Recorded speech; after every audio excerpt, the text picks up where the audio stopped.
Hopefully. Are we on the internet? I don't know. I think we are. John, are we on the internet?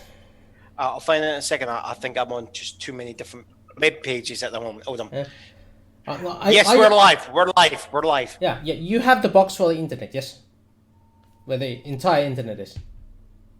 Oh, is that why it's not running? Because I've been sitting on it. Listen, you just have to put us on the box called internet. Then we will literally be on the internet. The internet. Oh. Yes. I think it's called a router. That's what you're looking for. Yeah. The elders of the internet did approve our program, yes? You mean I was meant to make a call? Yes, you were. You were supposed to call the elders of the internet. They do live in your neighborhood, yes? All right, Mom. Do we have permission to go online now?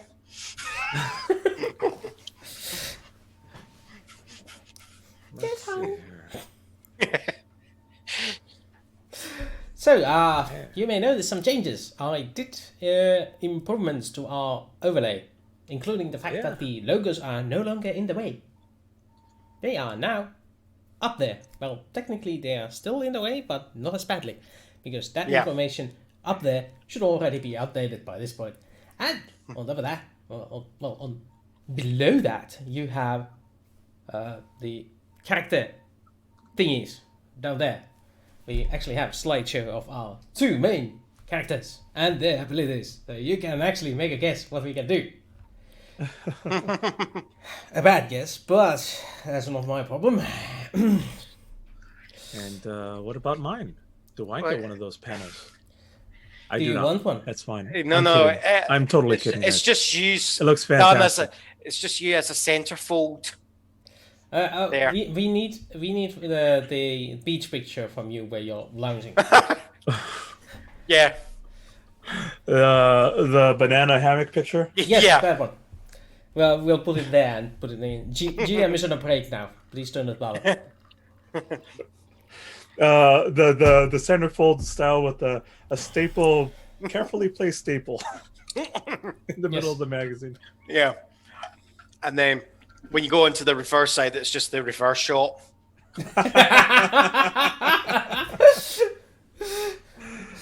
Oh boy. Oh well. At least you seem to have had a fun weekend. And even more fun weekend ahead of us, because it is time to follow our game soon. Just a few more naughty minutes and we'll be on. Anything interesting happening all this week? Not a lot. That's me on holiday now. Nope. And just before we start, I'm just downloading Fake Core. What? Fake Core. Because I've been playing I've got a huge amount of Evil Hat games. I've got 2 versions of Dresden Files. I've got Uprising and I've got Fate of Cthulhu. But Fate Core is the base engine that the system is based on. So if I just want to go, you know what, I want to play Fate, but I want to just do a quick, sci-fi game. I'm then not having to try and find something that's done a sci-fi game. I can then just try and I've got the basics to adapt there. Where I'm looking at. All right. It's either that or just do Star Trek or Star Wars, because I have got Star Trek games, I've got Star Wars games. Weren't you doing a Star Trek game?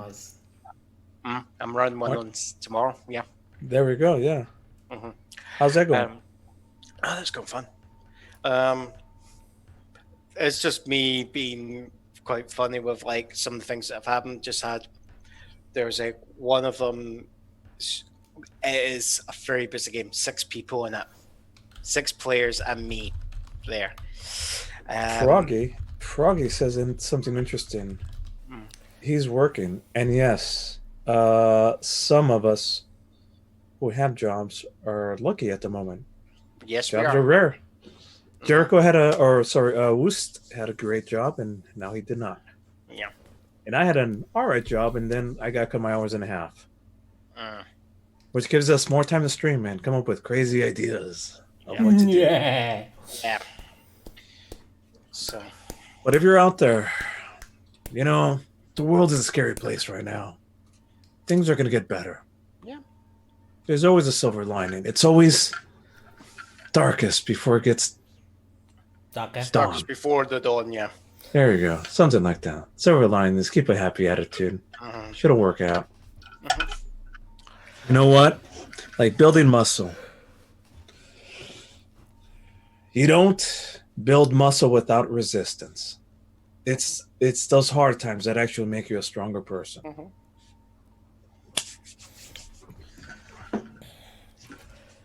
I'm trying to keep a very healthy attitude while I'm here locked at home doing nothing, and Feels like so- forever, doesn't it? I wish I could build any muscle. It takes a lot. It takes time. yeah. So, what else is interesting and new? Interesting in you. I think did I mention me getting John Carter for free by Modifius?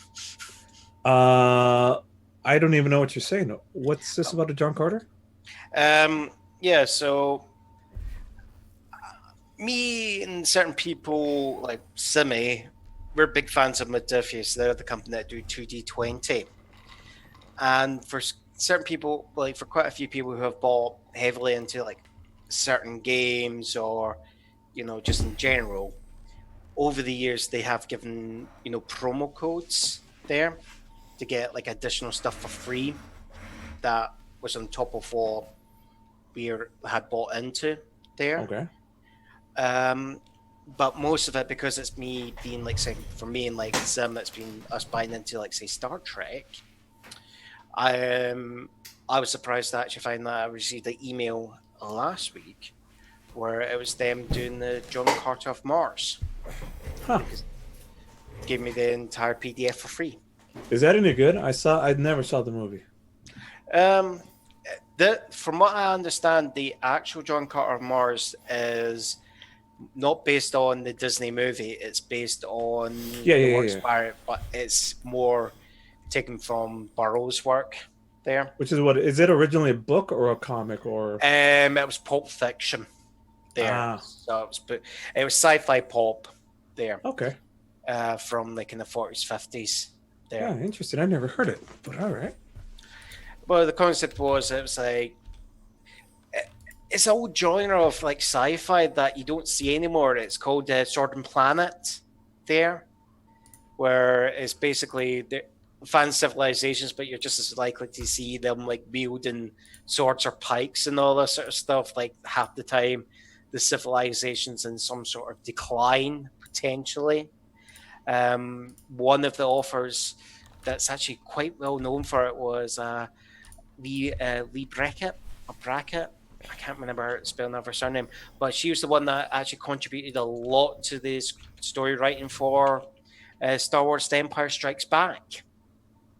Oh, okay. Which for its time was actually, and she was actually a female writer there, so she was,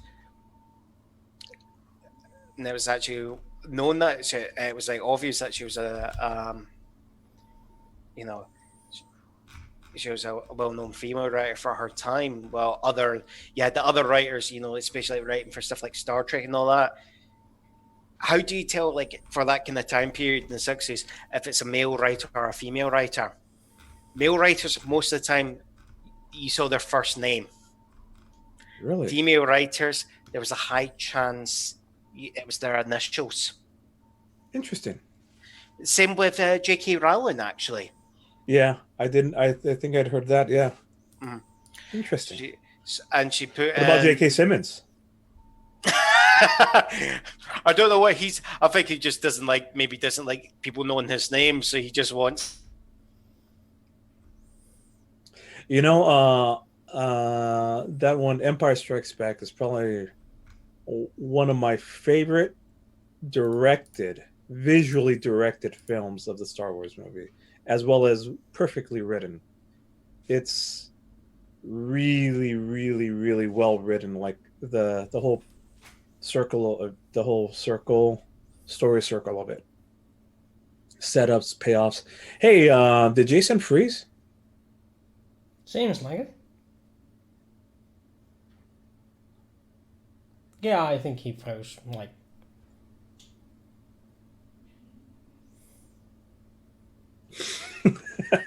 Oh no, he backed up. Oh, now Jericho's doing it too. No, Worcester's doing it. No. what?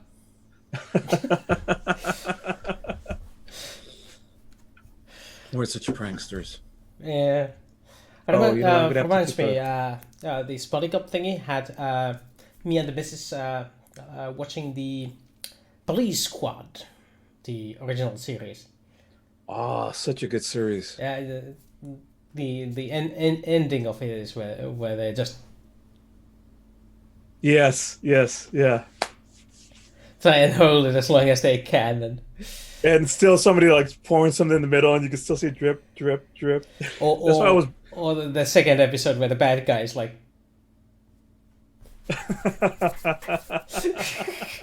and tries to get out. Oh my goodness, yeah. There's just, folks, if you, one of the best comedic, actually a buddy cop movie, isn't it? No. No, not technically a buddy cop. It's just mostly Leslie Frank Nielsen. Drebin is the main character, and he doesn't have a partner in it. He has several side characters, but he doesn't have the primary counterbalance. So it's a detective noir. Yes, it's a detective story. From those came the Naked Gun series. Oh yeah, I can't keep From the the slide files on of because Police Squad. it apparently will still keep on burning and making places sense. So you'll have to get used to me being in the dark. Yeah. Leslie Nielsen, are we talking about? Yeah, Yes. Leslie Nielsen. Yeah. Even after his death, still my favorite comedian. You know, the funny thing was he's never started out as a comedian. You look at all the decades where he just played as a straight act. You know, in the UK we sometimes use straight as to mean just serious roles. They're no comedic. Yep. And it's hard to watch those old movies where he's being serious. You just keep on waiting for the jokes because he acts the same way as he does when he's acting the joke roles. Because that's his style. His acting is always serious. Yeah. And the jokes are in the writing and the circumstances, but never in his tomfoolery, so to say. Yeah. No. And that's why it works, is because the actual...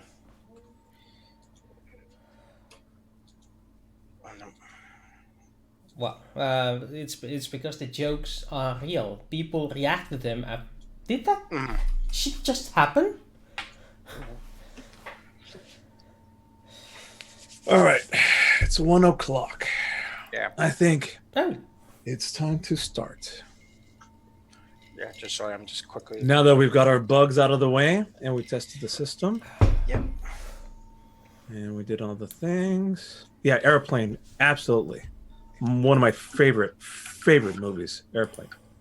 That's a fun thing. I can't remember if I've ever seen Airplane fully. I've watched other Leslie Nielsen comedy films. You have to see it, and you have to see either the long version or the unrated version, not the edited for the TV version. Mm-hmm. It is.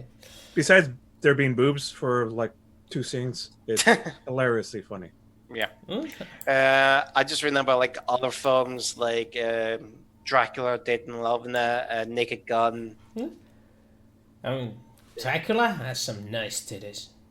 It's like, now walk through the door, my dear. Yeah. Oh my through god. The other door, just where the hypnosis That just goes the wrong scene is way. just, oh my goodness, so much. Just not you, not both of you. Sit down. Not you. And he ends up then just going, you know how he tried to do the entire monologue about "you will be my bride." So he gets so tired, so he just then goes like through it when he's like running before it. It's just Nothing beats Leslie Nielsen, and when you combine that with Mel Brooks, oh my god! Oh yeah, just Or just like, or the other scene that just cracks me up, it's not Leslie Nielsen.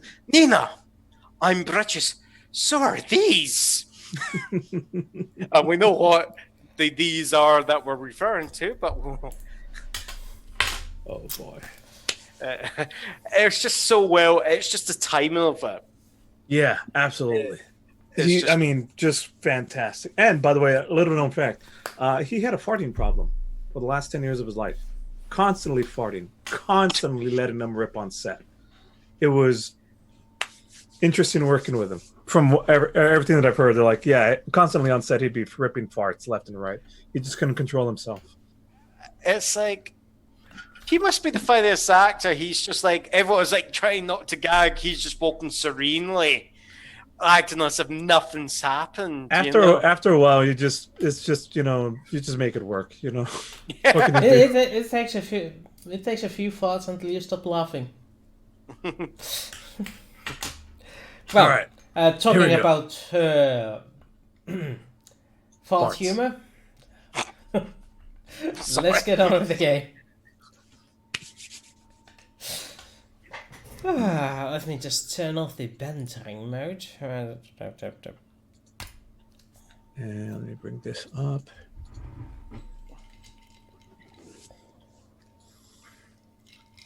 Oh boy. Give me a few seconds here, and there we go. Well, welcome back to Tabletop Theater, where we tell a very interesting story, different style of D&D with me and my friends, Wooster and Great Lord.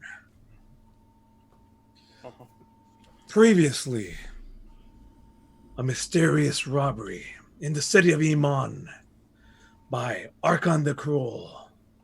A golden bell and the sword Excalibur are taken. The last was infiltration via portal at the guard's headquarters, where our heroes, Jericho and Feng, help repel the incursion at the armory, where the slain soldiers had arisen again as zombies. One of the many weapons that this new threat seems to like to use is necromancy. But after successfully coming in to help to the aid of the rescue, Jericho escapes with the sword. Captain Holt is not happy with our new guards, and they are sent off to the jail cells to cool off. Meanwhile, Allura, a powerful mage, by her own right, has asked for your help to protect MacGuffin's egg. If Archon the Cruel gets his hand on it, then he can use it to release Thauzdan, an ancient and vengeful god, from his prison in the Fey realm. Your task: save the egg, save the world. Faden, you're walking through a long hallway. The exterior, it's daytime outside. Bright sun coursing through through whatever windows and portcullises are available. Click clock as you, Allura, Captain Holt, and Allura is somebody that's with Allura as well, a shorter girl in a blue dress, younger looking human with kind of like a bluish hood over her. All five of you walk along back to the armory, up down a couple of hallway steps. The camera follows behind you. Big doors open up again. Opening up into the armory as you saw before. It's being cleaned up now. There's a couple of people trying to wipe up sections on the floor where blood or scorch marks were set up. The racks of weapons are put back up normal, and you can see people are starting to put swords and things back. You walk past it. Hold the scene. Gentlemen, we're going to take you back, and we have a couple of things that's going to make this easier for you. Knocks on a door there at the back of the armory, and you recognize this. This is where the workshop is at. The door slightly opens up, and out appears a human, bald head, with a little bit wisps of hair here, big spectacles, just a pale tunic with suspenders on, and he's carrying a couple of things. Gentlemen, come this way. You recognize him as and Captain Holt just says his name. Q, what do you have here new for us? Jericho, Feng, here, follow me this way, please. I've got some new goodies for you. Ooh. Jericho, and he hands you like what looks to be like a baton, about this thick and this long. At the touch of this rune here, and he touches it, it opens, it extends quickly into like a long staff. Not just that, but if you throw it, and he throws it at you, and it twirls, and then when it hits you, it coils itself. It like magically transforms into a snake and coils around your waist. He goes over and says them and whispers to you the magic word for releasing it. Okay, here's how to control it. You just All right. A Minbari fighting pike, an old one. Where did you get it?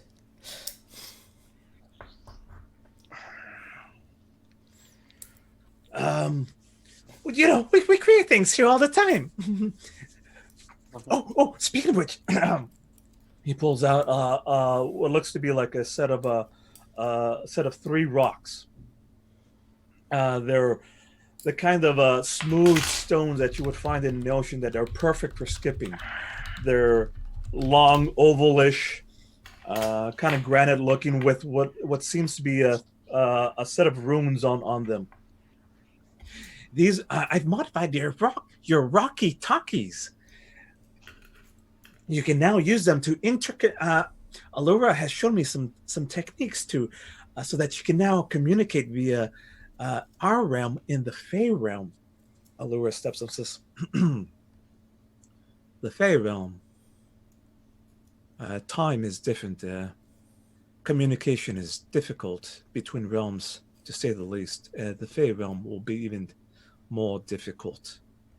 But with these rocky talkies, we'll be able to send messages back and forth with just a little bit of delay. Yeah. And in the meantime, they'll work just like normal. You push this rune. Hello? Are you there? I'm in the other room." And you can respond, or just put it in listen mode only. And you could put your ear to it, and you could hear like everything. You could hear things as well. It's both good for transmit and receive mode, and you can use, and I've modified them to work in between realms. And he hands you 3 of these as well. Potions, yes. You must need potions. And he brings out 4 little like bottles. 4 healing potions for you. Use them sparingly. I've been told you're going to need them. Oh. And he comes back, and he brings back what looks to be like a cloth. A cloth like a carrying handbag. It's like a cloth purse that's long, except it's darkened with a couple of intricate designs on it. It's a modified bag of holding. You can keep all the things in there. Oh, and let's see here. Uh, I've it brings back a couple, like lays out a whole bunch of things on the table. The usual torches, endless rope, um, endless rope. Let's see, wands, and Allure says wands won't work there. Okay. Brings out the usual riffraff of sleeping paraphernalia, lanterns, flint, um, uh, a rope, sleeping bag, bedroll, things like that.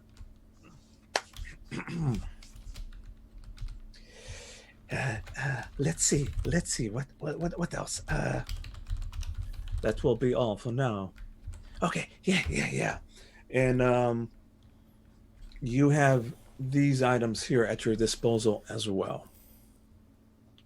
Now,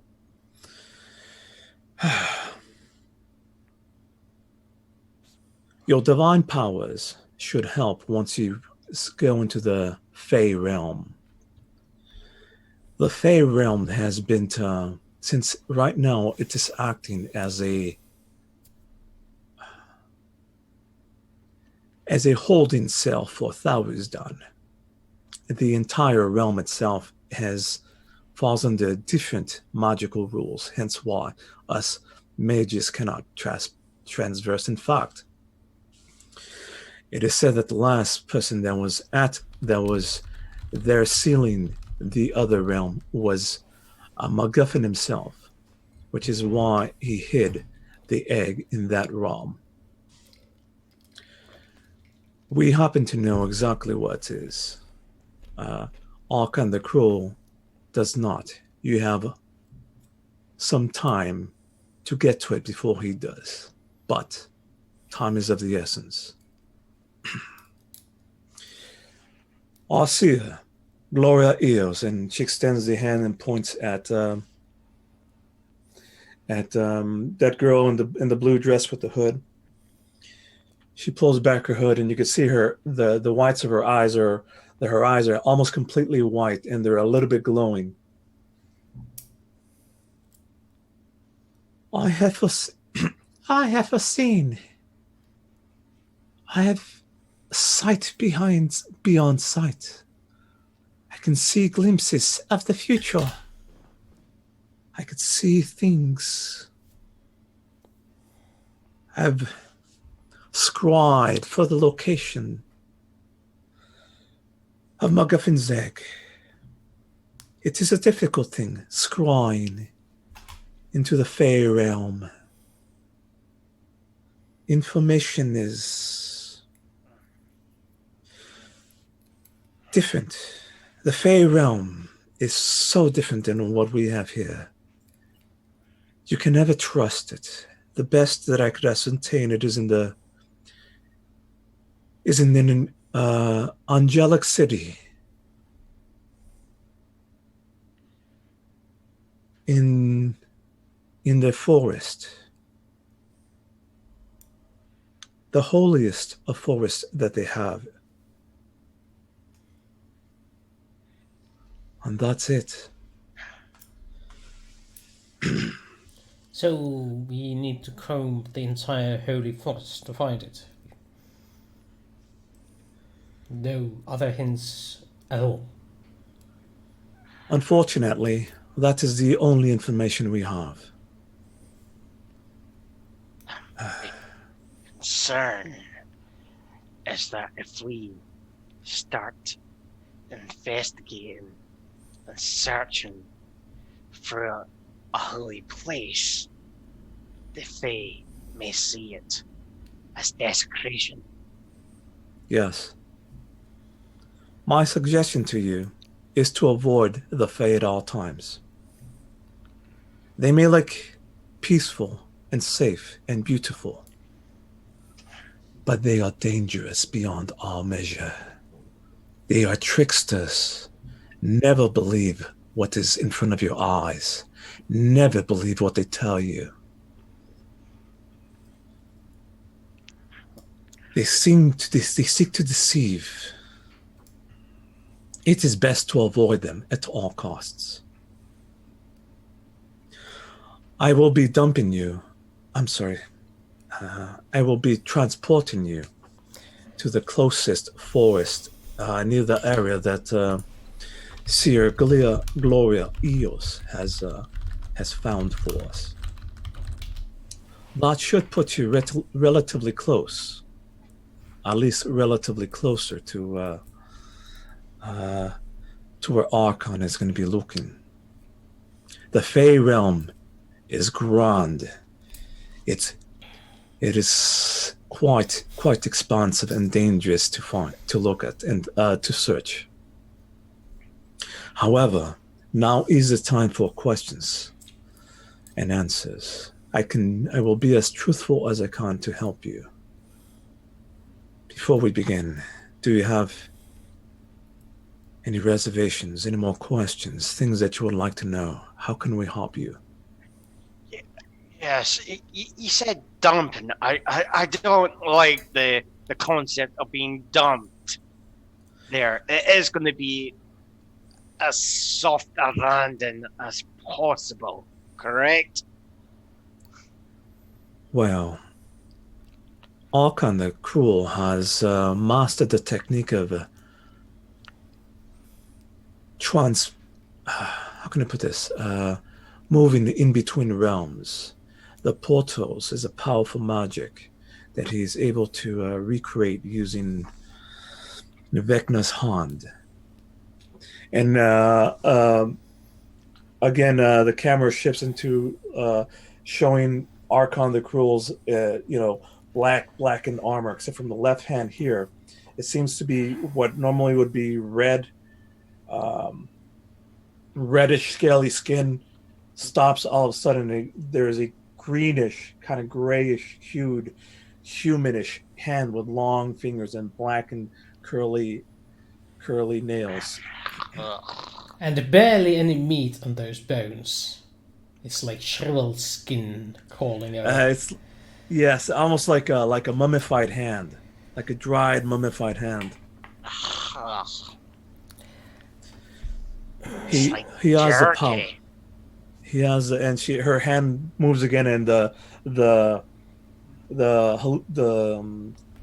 hallucination, not the hallucination, the thing that makes it the hologram. Hologram. That's the word. I knew it was the H. Sorry. Hallucination, hologram, same thing. Yeah, same thing. I'll just be concerned that we're suffering from hallucination. Illusion spell. Yeah. Illusion spell. Yes. Hologram is different franchise. Yeah. Yeah. Sorry. I'm big DM mode for tomorrow. No. I appreciate it. Sometimes my words fail me, or my brain is talking too fast for what my vocabulary can say, because English is my second language. Anyway, so it dissipates, and he uses Vecna's hand. Vecna was the last calamity that happened 120 years ago, when the great Vox Machina stopped. Vecna himself was a powerful mage that tried to rise into godhood. His left hand is a special artifact that still carries some of his magic. A magic that is infused with Tharizdun's will. With it, he can use that to easily move between realms. However, my magic is not as precise. I can get you to the near area, but I cannot guarantee how or where you're going to land. Does that make sense? I would literally be blindly throwing you into an area. You may wind up in the water, in a rock, hundreds of miles away, but we will do our best that we can. Yes. I make the suggestion that don't materialize me in rock. Yes, of course. Of course. Not to worry. This, I've done this a few times. Hopefully successfully. The silence is hate- palpable. That hesitation. Any more questions? How much success have you had?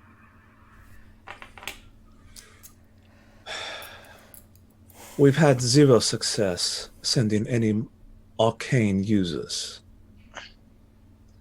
That is why we're sending you, who are divine users. You will be the first of your kind that I have sent there. And according to all our research and calculations, divine magics is the way to go. And we would be the 50. first guinea pigs. The first in a long time, yes.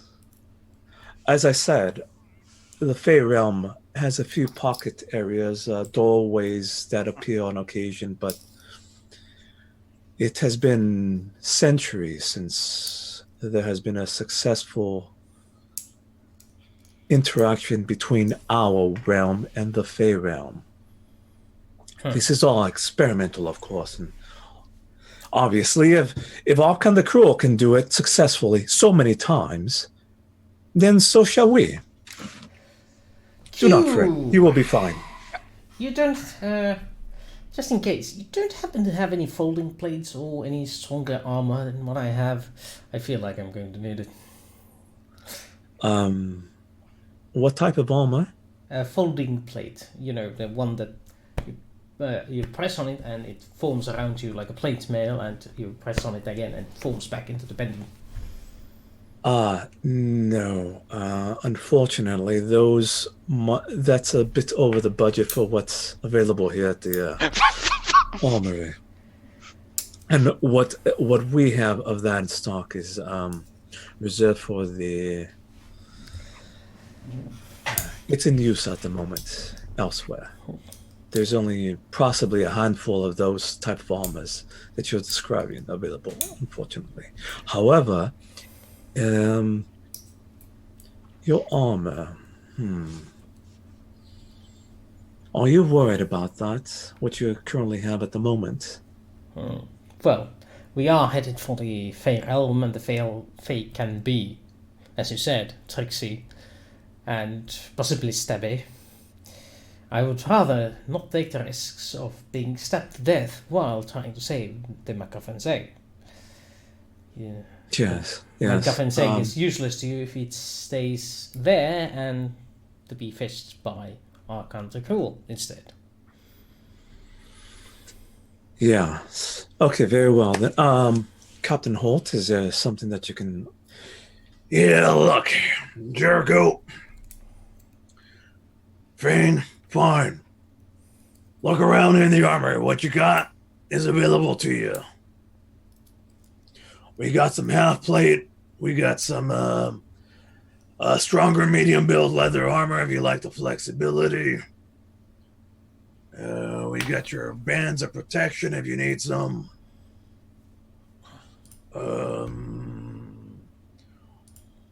Jericho, I don't know if that full plate armor over there. Oh, and we got, of course, a shield. Here, you know what we do have here? Q, do you got anything? Weren't you mentioning some sort of special shield? Oh, yeah. Oh, and we have special shields here. And he pulls out a just a standard single hand normal shield.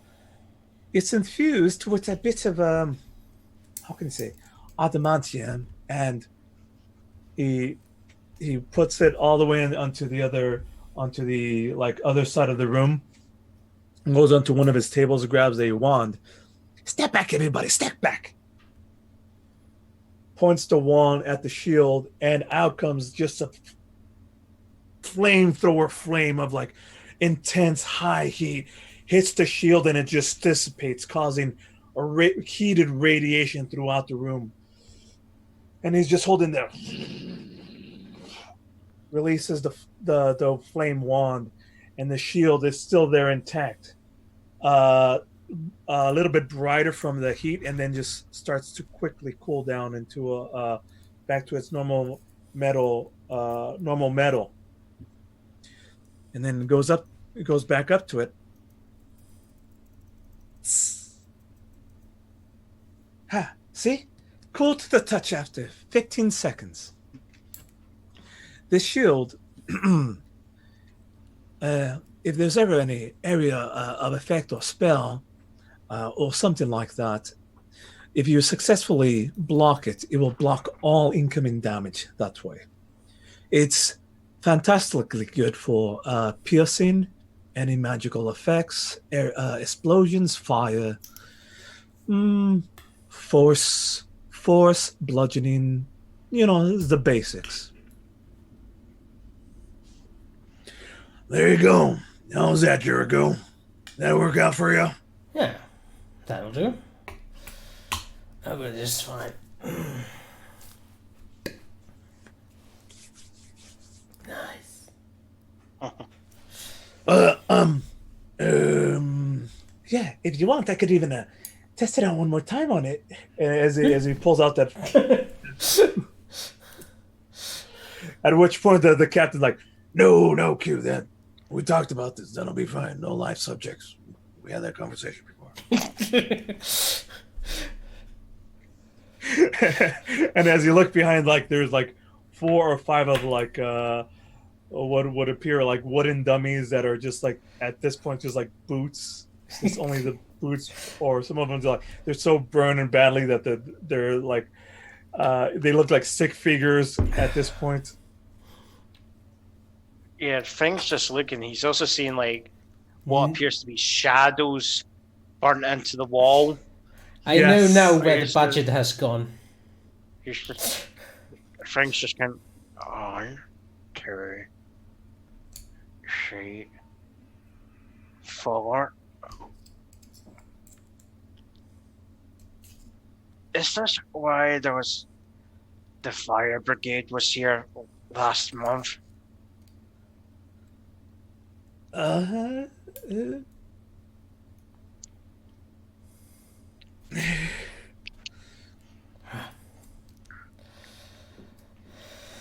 well. Yeah, they were here for many reasons. Clearly.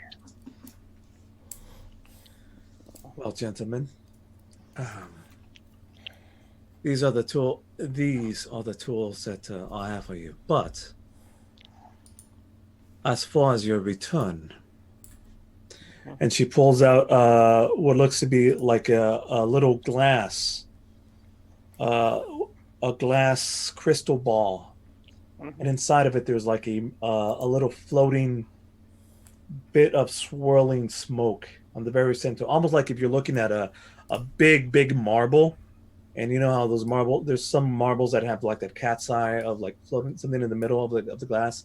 It's like that, except it's a little bit of a swirling smoke. Mm-hmm.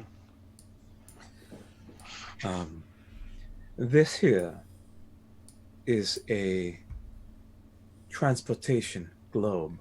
Once broken, it will create a circle on the ground, and whatever you and any materials that you carry with you within a 20-foot radius will be transported back to our realm. When you have MacGuffin's egg, use this.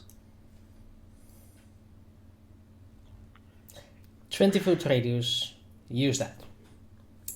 This will this will be your return back. And she puts that as well into the into what looks into that like that satchel or in this case, a satchel of holding. Questions? Yes, you say 20-foot radius. I'm assuming it's not bringing us back into this room. No, it will take you back to the Alabaster Lyceum, Right. where we reside, Okay. or at least It close should. to it. It should. No, it's just looking at. I'm just thinking there's not enough space for 20-foot radius. That's all. We have transportation circles in the Lyceum. This is what Oh. it is tied into. Oh, okay. In fact, gentlemen, if you have any last-minute errands to attend to, now would be the time. I will be back at the Alabaster Lyceum making our preparations and arrangements. When you're ready, come meet me there. It will take me about 4 hours to be prepared.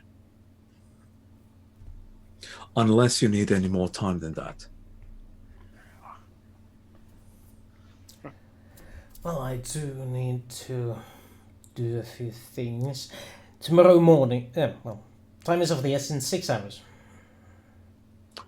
That's fine. We could arrange that. 6 hours. 6 hours from now. At the Alabaster Lyceum. Very well. Just present yourselves at the door, and somebody will escort you to the needed area. Captain, you have your orders. You know how important this is. Gentlemen, we shall meet you there. Come, Gloria, walk with me. And they leave, and as the armory door opens, you see the other olden from the previous circle meeting. There's a few wizards, mages, and special-looking royal guards. They're outside to greet them as they move as a group, and the camera lingers just a little bit as she's walking past, as she's whispering something. As she's whispering something to one of the wizened old mages there, male mages. Camera zooms in real quick on his reply.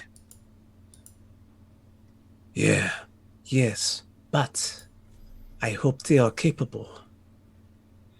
And then Gloria, zoom in on Gloria as her pale, pupilless eyes glow white. And she says, I have seen it. This is the best plan that we have. Once they cross that portal, my vision fades. I do not know what will happen, but this is the best. And they continue just walking and talking as the scene fades out. Cut back to you. Mm-hmm. What would you guys like to do now? Claim back my property from the prison.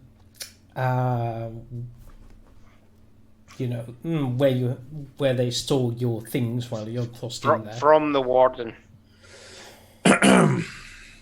Here are your belongings. I had them brought up, I had them already brought up. Here. And in comes Bacon, carrying a big chest. And of course, he's a half orc himself. He's a full orc himself. Ogre. Half orc. I keep forgetting, mixing the two. Anyways, brings a big old chest just over his head, lays it down. I brought her, Captain. And there you see pretty much any of your belongings that you had, like robes, armor, shields. Your sword is there as well. Both swords? I had Yes. a loner sword and the the sword that comes with the office. Both swords. They have the swords, and my coin pouch seems a bit light. Francis?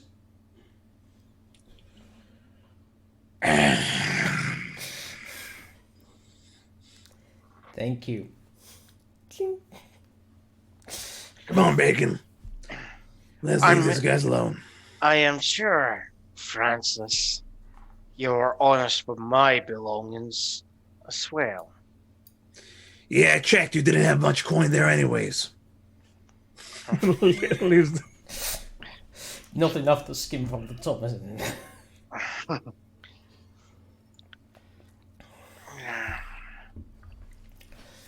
So, how about a couple of last donuts before we go? Maybe. I need to return the salt anyway, might as well get a donut or two on the way. You have a point, yes. Plus, I have not eaten in a day and a half. Yeah, you're... And Thing just, like, comes up to the Jericho and he just starts poking at something. Yeah, you're a bit sickly looking, aren't you? No, Mostly because you made it to the food bowls before I even had they arrived. I know nothing what you speak of. I ate what I ordered. You mean I was meant to order for you? Ah, right. Well, we could have eaten prison food anyway. That's okay. Yeah, I do mean most cheese don't have the green spots on them. Additional nutrition. Puts hair on your chest. As he says that, he just pulls open his G and just shows the hairy chest that he has. How else do you think I have such a fine bit of hair? At that point, Jericho's already out of the door.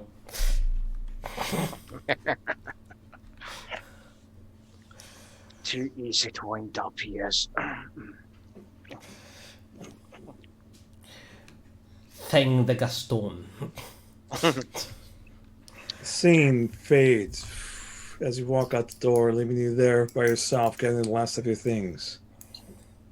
Fades back in. Where would you like to be? Donut shop.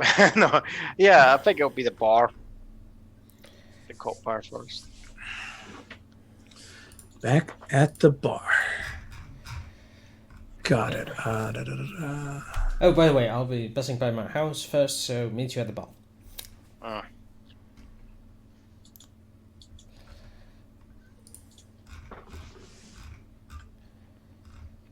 You'll be rolling by your house first? Yeah, gotta go make sure the door is locked before I go on a big adventure. Tell the landlady and those sort of things. Like, hey, I'll be off for a while, so don't let anybody go inside until I'm back, and you know, the usual.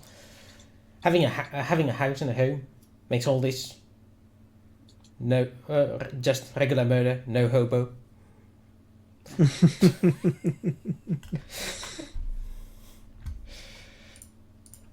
But yeah, there's absolutely no one there, not even a cat. Just an empty house, sort of sad state of affairs. It hasn't been clean in like ages. It just is. It's a place where you go to sleep. And to keep some of my stuff. No pets?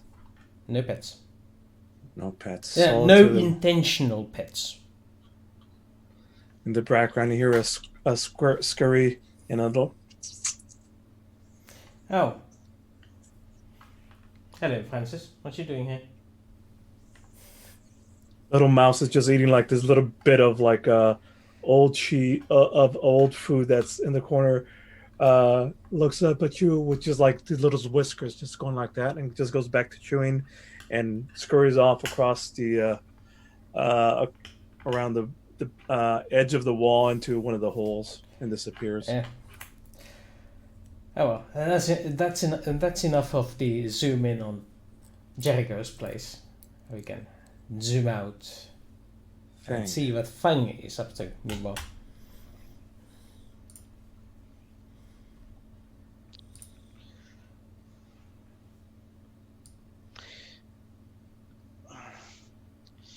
So, things in the bar.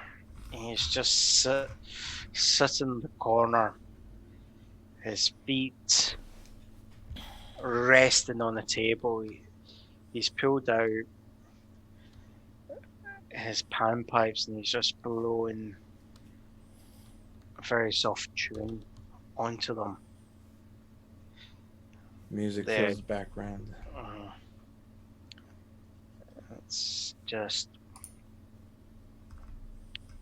thinking about everything that's just happened, the people that have passed there. Sheila comes by. Familiar Sheila comes by again. More donuts, honey? And she puts down a basket. Yeah, that'll be fine. Some Oreo for me, please. You know, she takes a seat she takes a seat in front of you. You seem like something's bothering you. What's going on, Fang? What's the problem, You could tell, Sheila. Just a dear friend died, Oh? and I only found out about it today. Oh, what happened? She was murdered. Are you gonna catch the killer? Yes, I'll be leaving the city after the killer. But I'm just waiting for the necessary supplies to be ready for us to go on the hunt. Whoa. How long are you gonna be gone? Is he dangerous? Yes. Unfortunately, he is. I mean, if he wasn't, they would just sent Francis and Bacon after him. Where'd he go? Are you gonna be gone long? How many days? I don't know, dear. As long as it takes. Fang, I'm sorry. Is there something I could do to help? Unfortunately not, but it was nice of you to ask. Well, you know, I don't like it when you're so down. I like that pretty smile of yours. Just give me a smile and everything will be fine. Isn't that because I actually tip more when I'm smiling? Could be. Anyways, I'll come back and check up on you in a bit, okay? Of course. She scoots out the loudly, steps off and picks up her plate of stuff and like starts loading a couple of your empty glasses, and walks off the screen. She's doing the October like Frau, you know, like kind of like 20 million glasses. It's like how they do it, I don't know.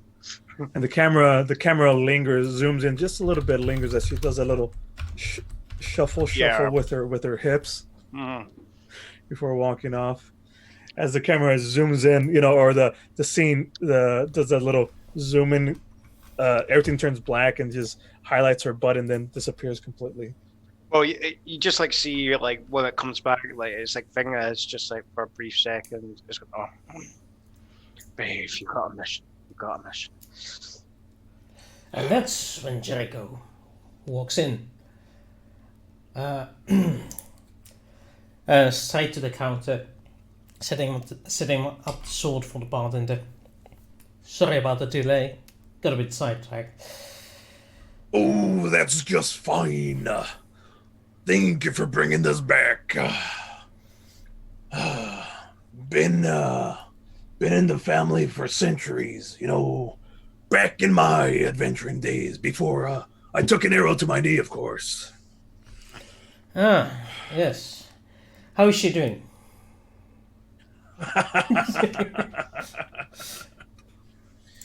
Funny as always, Jericho. We have the usual. I think your partner's here around here somewhere. Oh yeah, there he is. Back corner. Yeah, you can't miss that. I mean, it takes half the scenery. And the half the donuts. Do you have any left for me? Yeah. I'll have Sheila bring you a fresh batch. Thank you.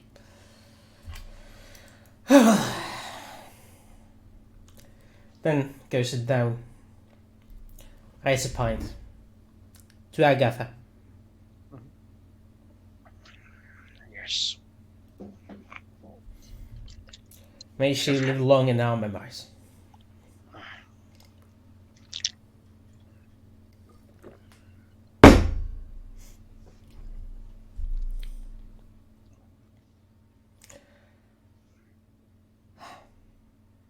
Yeah.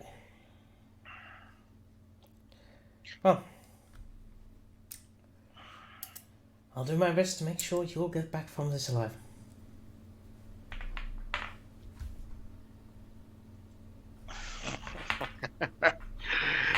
I was gonna say about me doing the same for you. Don't be silly. I'm due for retirement in a month. I'll live my life. You got yours still ahead of yours. If I've learned anything about my predecessors, getting so close to retirement, I'm doomed to fail anyway. So I might as well do it with a blaze of glory.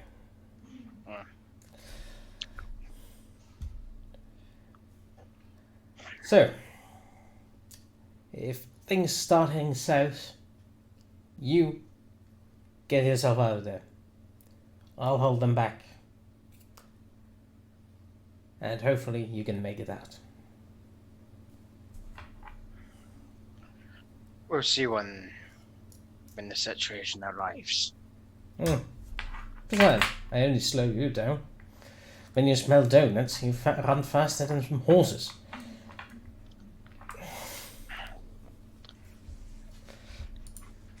Sometimes I wonder, why do you even sit in the battle cart with me anyway? It's to spare your body having to chase down. Well, me if that's I the was to start horse's running. job. And as you said, I can outrun the horse. Yes, thank you for saving my horse. Well, Huh. it's the god horse anyway. Not like I can take that one with me. Apparently, we can only bring ourselves and the...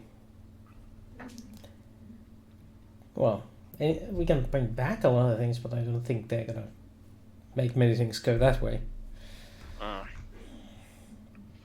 What was the last thing I want to happen is we transport there, take a horse there and find out it's materialized half in rock. Exactly. Or we materialize in a cliff face and the poor horse materializes in thin air and plummets. You are in awfully cheery mood today, aren't you? I'm on to my 10th. Fair enough. Apparently it took longer than I thought. No, I'm just going for them like they're shots instead. Yeah, he's like drinking lights. He's drinking liter glasses of ale.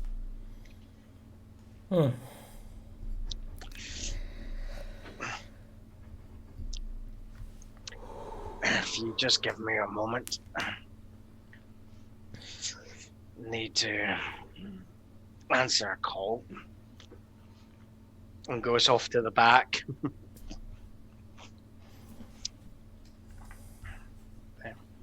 While he's gone, Sheila comes by with a fresh plate of donuts, half dozen donuts, different. Steam is still rising off of them. They're gold and brown with a couple of few, like two of them have a little bit of a pink and purple icing on it. Nuts sprinkled on top. You just waited for him to get out so I could actually have a few, didn't you? You know me so well, Jericho. Pull out a few copper coins and... Thank you. Smooth.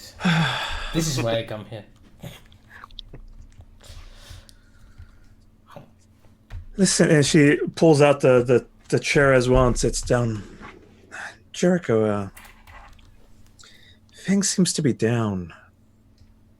He mentioned that, I don't know, he lost a friend recently. And you... Are you going after the killer as well? Yes, we both are. We'll be gone for some time. Feng mentioned that it's rather dangerous.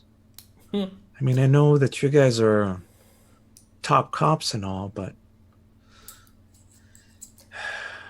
I worry, you know? Don't worry. He's going to be back and tipping you in no time flat. She puts her hand on your arm. Listen. Do me a favor, please. Take care of him. Will do. All right. Anyways, let me know if you need more donuts. And she pushes the chair back, steps off. Goes back to the kitchen. Clears out, takes away the tray that once again was left with donuts, and goes back. Having a conversation with other patrons. Mm-hmm. As you can see in the background, there's unlike last time, there's only maybe 2 or 3 pairs of people here. One of the pairs of people you could recognize as one of the guards from the night shift. Everybody else just seems to be patrons. It's not as filled as it was the other morning. It's just a handful of people besides you guys. Yeah, most of them. Then again, it is middle of the day, so. The shift is not to do. So.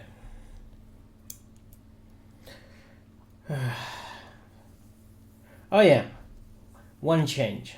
Jericho has shaved his beard while he was home, so it's now without the 3 inches of beard. Ah, nice. That he grew while imprisoned. Why don't you refresh your memory now that you've had a chance to change and all that, what your appearance and clothing looks like, and armor and all that? Yes. Jericho has a short grey hair. It's just above the ears. The sharp elven ears poking up there, clearly visible. He has a clean-shaven face. Has some wrinkles of old age appeared on them. He's a short, bit on the lanky side, like the exact opposite of the big and chubby partner. Like 1.5 meters, 5 feet, about that high. The Danny DeVito index. And wearing this chainmail that comes just above the elbow, and covered by a it's not tabard, but the chest plate. Not chest plate either, but a cloth anyway. So it's not obvious. Only the sleeves and the hems are obviously metal. The rest of it is covered by the arming coat. That's the one. There we go. with the colors of the city, which would be gold and green. Well, It's yes. mostly white, but there's a little bit of gold and green highlights to it. Some ornamentation. Aside of that, he's wearing the holy symbol of Pelor as a necklace. Just over here. Aside of that, nothing remarkable about his appearance.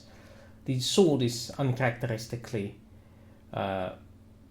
not worn on the belt, but on the back this time, underneath the shield that's also there. And he has not removed them while sitting down. It's like he's not planning on staying here for too long. Then we cut to Feng getting out of the men's room. Yeah. So, quickly. By the way, the camera zoomed in just a little bit on the symbol of Pelor, and to give a description for the audience, it's a representation of the sun. It's perfectly circular, almost just a hint around the edges of like yellow, and those little spikes that you draw around the sun to make it look like a 7-pointed star on the outside of the circle, and in hues of red, all on a platinum chain. The chain itself looks like silver. It's whitish, almost more like chrome, except it has, when the light hits it, color shifts into a sort of purple, and that color shifting purple is a telltale sign of platinum. That shows that it has platinum is used a lot in magics and anything divine, arcane, whatever, uses a lot of platinum. Besides, that's one of the reasons why it's very, very expensive. Why even platinum coins are the top dollar. Back to Jericho. Yeah. So Jericho walks in 5'8". His black hair pulled into a ponytail, skin grey as he's in half orc, his lower teeth just jutting out of the mouth a wee bit there. He's wearing a faded red shirt with drawstrings at the neckline, and that's actually kind of pulled loose there. He's wearing leather trews, and he's got leather boots on. At his waist is a short sword. He then has a small bandolier, or just casually, just over one shoulder, and on that is darts that are casually on there, and almost like thin, long stiletto. Yeah, It's all right. it's like it's not like shurikens. It's more like, just think of, it's like, just think of like a steak, but it's actually Metal sticks, almost like skewers. It's more like, yeah, exactly. It's skewers, but they're more like thick as like a pencil or a pen. But you just see that, like, for a good part, they just taper into a very sharp point there. He's got 10 of those there, and he just kind of walks. He's quite, most of his musculature is quite, life and all that. He's got a bit of a paunch on him at the same time. He does like his donuts there, and he just kind of, but at the same time, as he's moving through the crowd, he just kind of weaves through the crowd as he settles down, picks up the panpipes again and starts playing again, but this time it's a bit more of a jaunty tune. There, and it's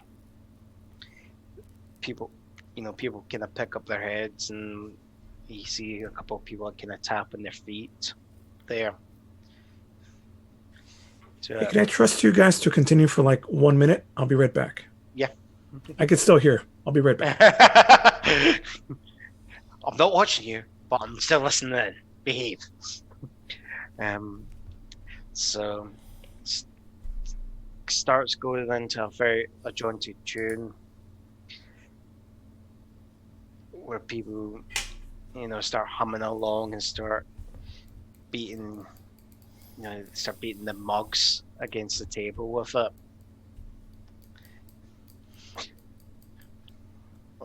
And you get some people potentially singing a song that goes with the tune.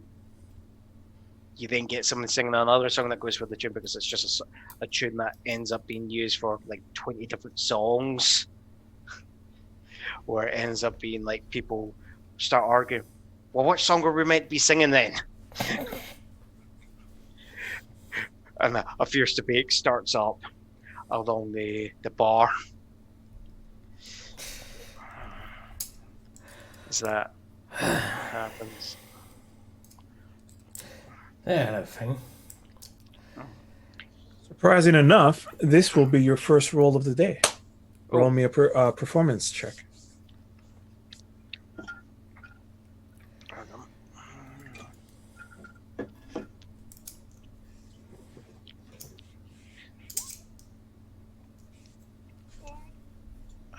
I didn't have to scroll all the way down. All right, where am I? Yeah. 13. All right. -1. I'm not a charisma person. There's you're doing it's exactly how you said, except the last bit when the certain here's the other two, and one of the drunken guards that's there starts singing along to her, and then she went down to the valley and went the thing and then the blah, and it's completely the wrong thing, and it's starting to dominate over before the other guy, like, and then all of a sudden, like, he drops, his voice drops back in the background and is just back to normal again. Just a temporarily, like, he got too excited and started singing out loud, and it's the wrong song. Yeah. Well, it appears the point is almost gone. Should we be heading for our mission? Do you know if they buried her yet?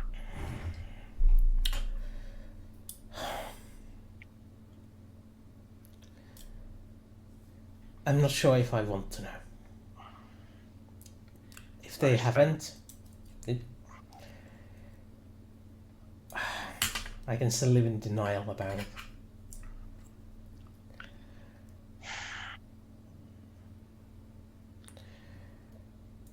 I think I need to at least have one last conversation with her.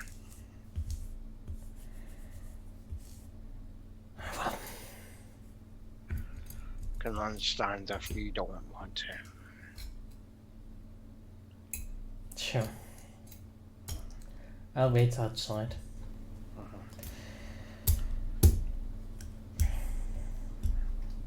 So Feng gets up. There's a wee bit of waviness in his step. I mean, he has just drunk in about 10 litres worth of ale there. In the time that, Jericho's given him to drink his sorrows. Would Feng have reason to believe where she would have been buried? Yeah, there's a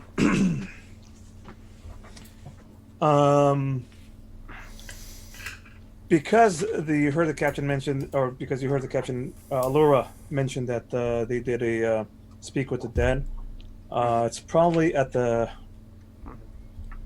either at the not so much at the headquarters, but there is a Small cemetery to the side. Yeah. It's right off of there. The platinum. There's a Church of the Platinum Dragon, Mm. and the Platinum Dragon's really, really like they have a lot of money and they're well funded and they're mostly in by the Cloud Top district, and that is very close to the library that got hit. So that's the last known location that you know that she reasonably good guess that it would be there. So Cut to just you. Go ahead. Cut to you. Yeah. The scene shifts and you're in front of older gray stoned brick building. It's not even just bricks. It's most like gray stone stacked on top of each other to make like an enclosure, almost like a mausoleum. There's a few torches on the front.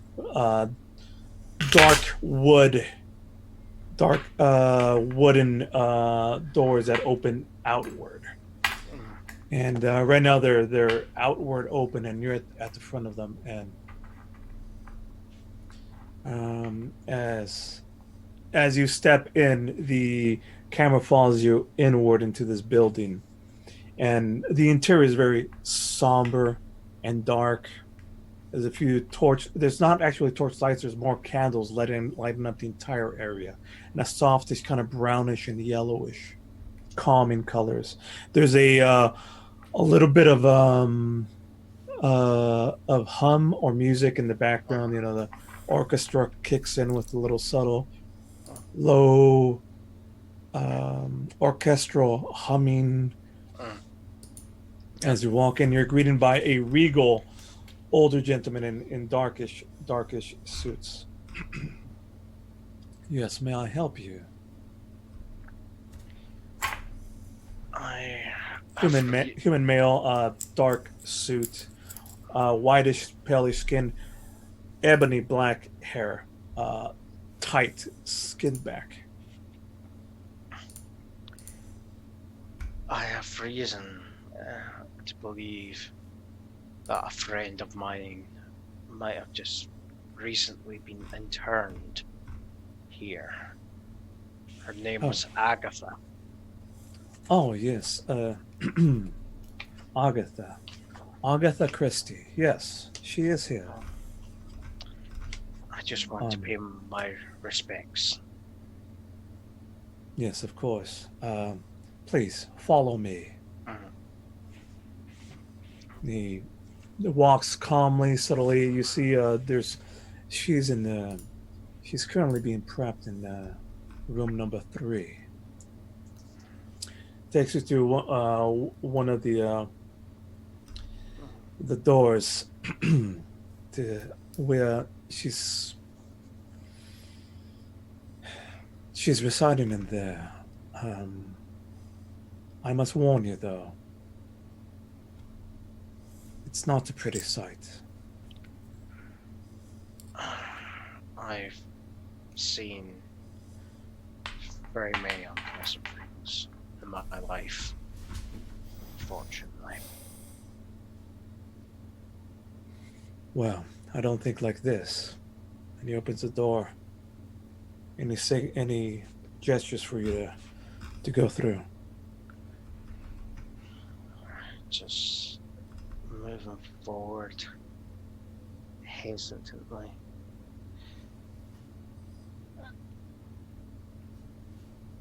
So I'm guessing is she actually just like laid out there, or is it actually her in?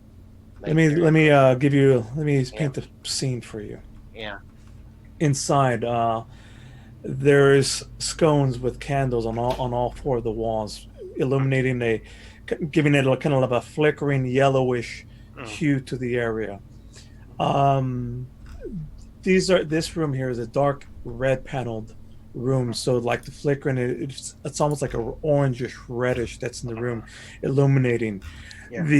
There on center is like what looks to be like a long table with a cloth over it. The cloth over the body of what's clearly a figure, a female figure. You could see like the little bits of humps as the shadows hit it hard from the flickering orange candle lights and gives it a sort of ominous reddish hue to the blankets itself. The camera zooms in really slow, cuts in slowly to where her face would be, but it's also covered in a blanket. Cut to your back to your reaction as you're stepping forward. Just slowly come up beside the table, and my hand just hovers there, questioning whether or not do I want to pull the cloth back to look.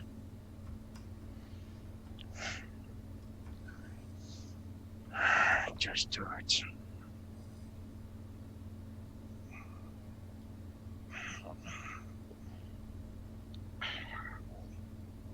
Cut to the camera. Point of view from the edge of the table. You just see barely the outline of her face. It's blackened. You don't get a lot of detail. Mostly it's just you on the other side, your reaction face as you're looking at this thing. Still a little bit of a mystery to the camera view, but what the camera can see, it's blackened, scarred.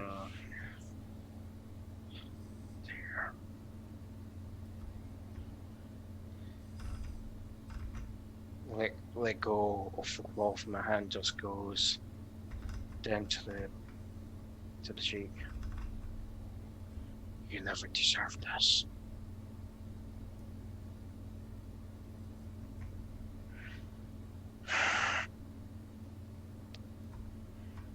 I am going to kill him. Piece by piece. You know no more agony than you ever felt. I swear by God on this.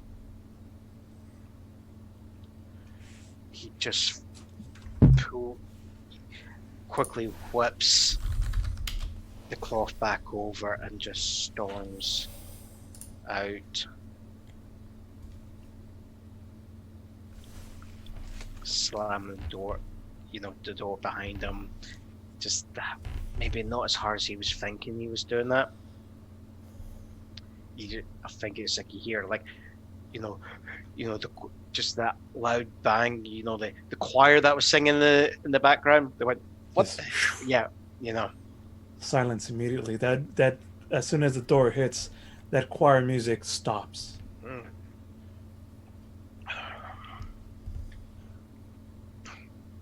Just lean against the wall, and it's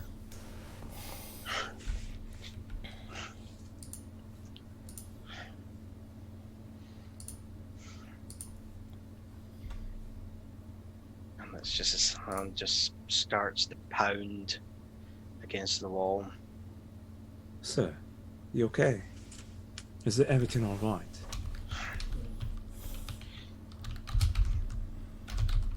I should have listened to you.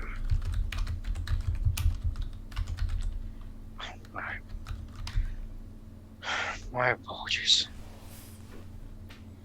It's okay.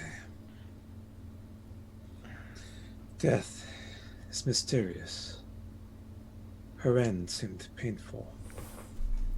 But she's in a better place now. And tomorrow, she'll be at rest. The Captain Holt has taken care of all the arrangements. If you return tomorrow, we'll be having a wake for her and a few others. The recent attack has... we've had a lot of new guests. Unfortunately, I won't be able to be here tomorrow. I'll be after her killer.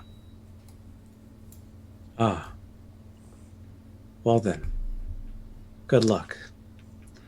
May the blessings of the Platinum Dragon be in your favor.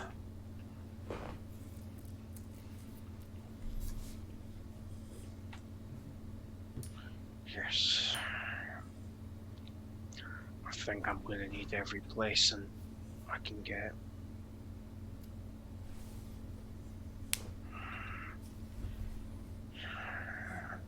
And he just slowly just staggers out into the sunlight. I think he was drunk.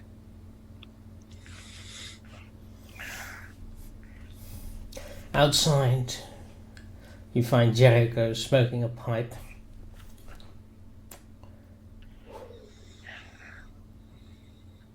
Leaning on the on the patrol cart.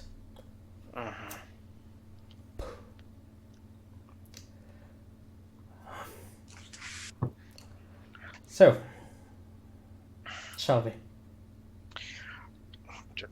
Just give me a moment. You just see Thing just put his hand against the rim of the patrol cart wheel, and he just holds his head down, and you just see him trying to take breaths. Breathe, just breathe. Nope. And you just hear retching. Camera cuts to the back of your head, just like bent over. And Jericho's hand patting the back. Yep. I'll do that to you. Do you have 4? Water.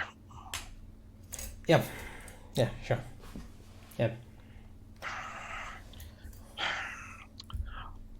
You just see him, Thing just swishing the water in his mouth just to get the taste out. Just spit it out. Was the same thing when I found my flower. I don't think if you saw your father in that state, I think you would. That's why I no longer visit the mortuaries before the burials.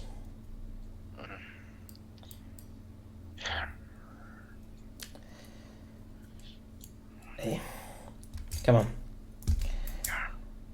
Let's get on with it. There's vengeance to be had.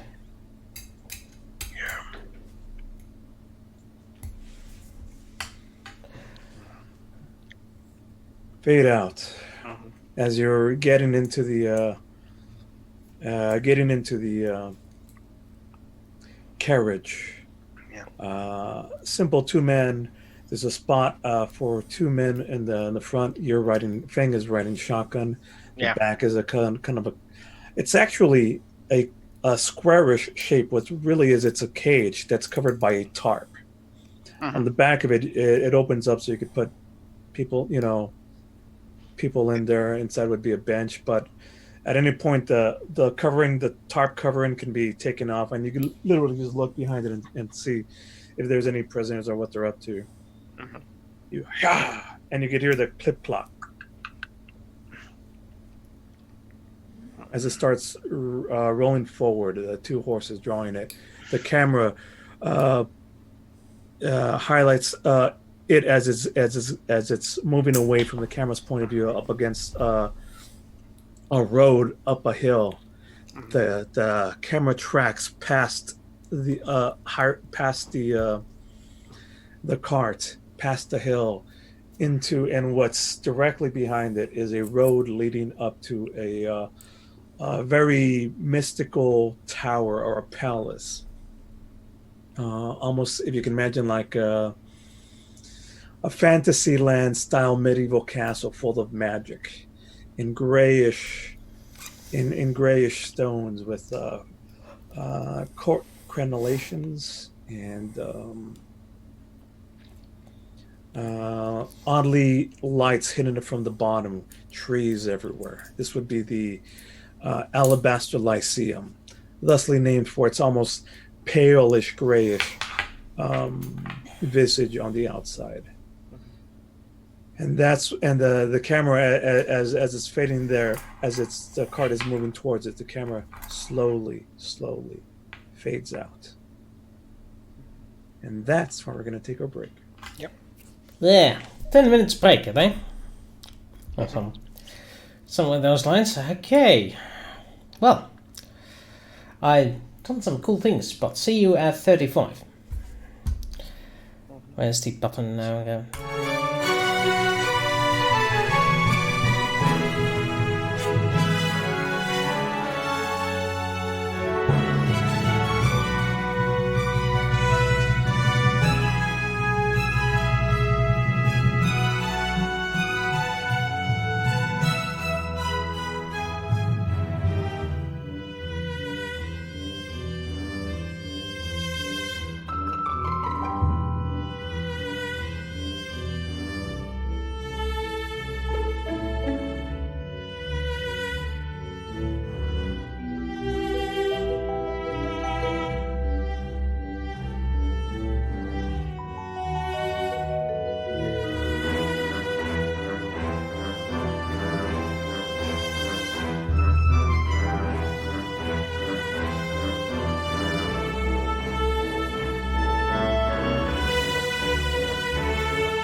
The only caveat is I'm going to introduce a new bad guy for you guys today. Okay, Leon. Hello. Oh, donuts. Look at you. That's where they went. Oh, fuck!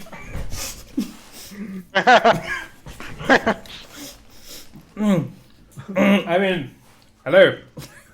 Who ate all the donuts? Nope. Yeah, that way. That's kind of cool and fantastic, man. I really dug that the new delay screen. I might steal that one for the Babylon 5 as well. Yeah, that's really, really cool. Yeah. Props go to Mrs. Wooster for making this idea into reality and being the inspiration for it. Did she? So was that like drawn or was that painted there? No comment. But let me tell you, it was a lot of fun making it. Yes, tell us. That's really cool, man. Yeah. I'm constantly amazed by how what a good job you do with the whole layout and everything. With such little, like, hey, you just do it. It's fantastic. I don't have that skill. It's cool.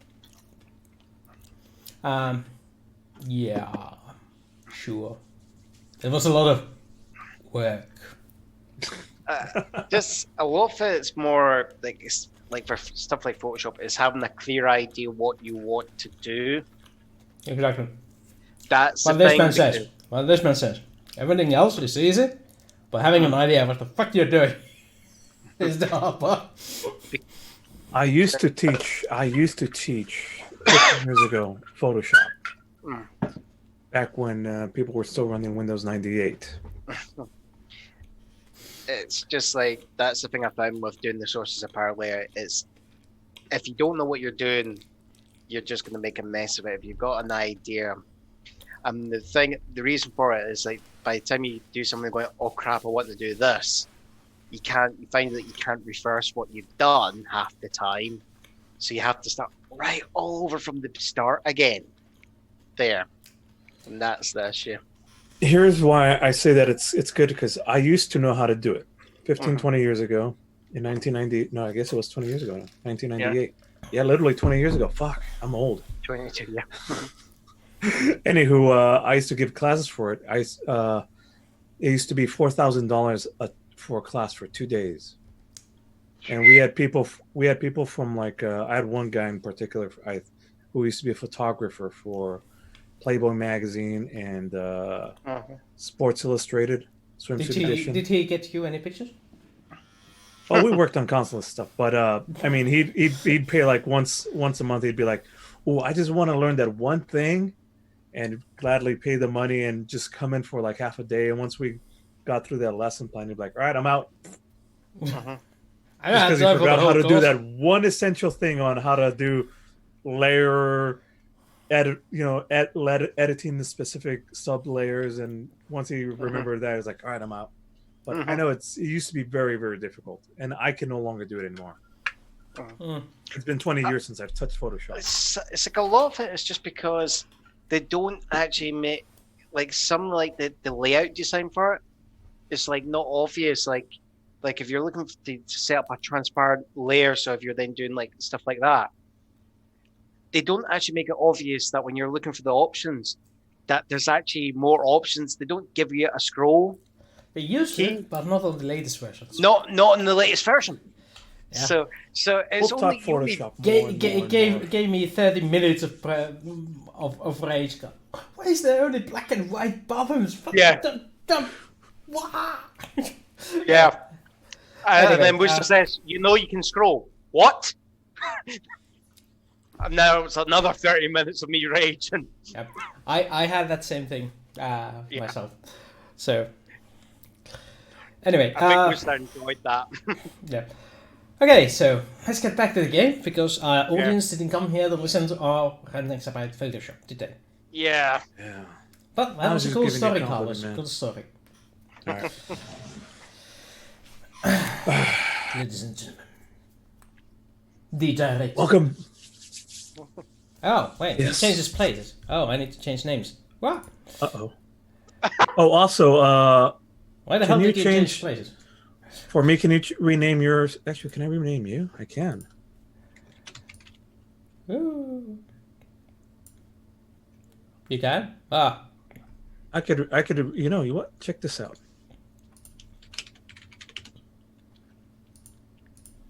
Oh, you cheeky sod! I think he's just noticed what you've just done.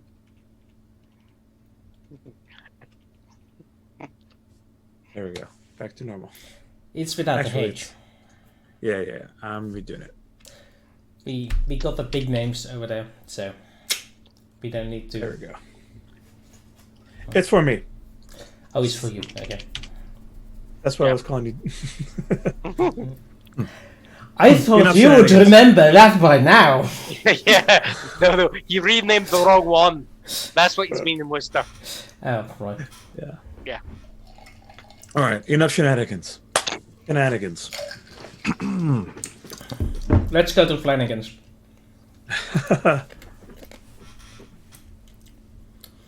Right. Faden. The Alabaster Lyceum. Exterior. It looks more like a very like Oxford University.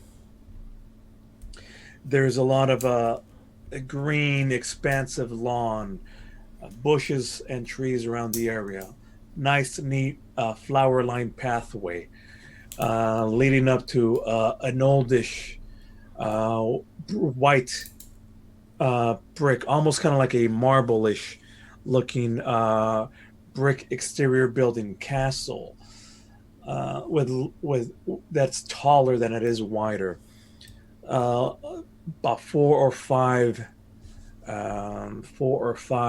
towers themselves populating the area, with very, very, very tall towers, big, wide open windows, just illuminating different colors coming from them, almost like lights in the rooms. There's at least 10 or 15 different visible windows emanating different sorts of lights, a whole different spectrum of colors.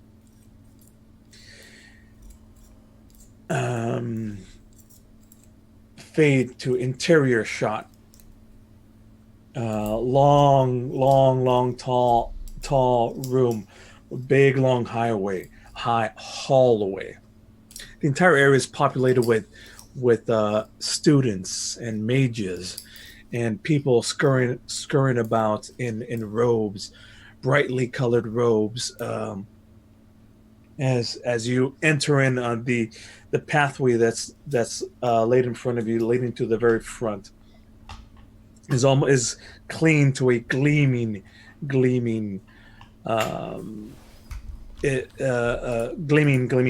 hint cue. I don't know. It's gleaming. I don't know where to go with it. You're walking on this carefully polished marble steps. Yeah, the very front is greeted by a big, long dark wooden desk, or what looks to be a reception area. There's a desk. There's a couple of couches, and you're greeted by a kind of bluish-skinned humanoid, bald head, blue-skinned, a little bit of elfish ears. In a kind of like a purplish, long flowing robe with runes and a couple of embroidered runes and symbology everywhere. Might I help you?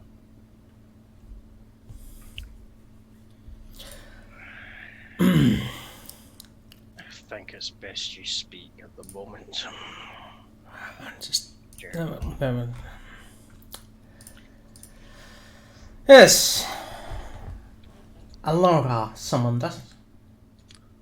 Oh, Oh, yes, yes, of course.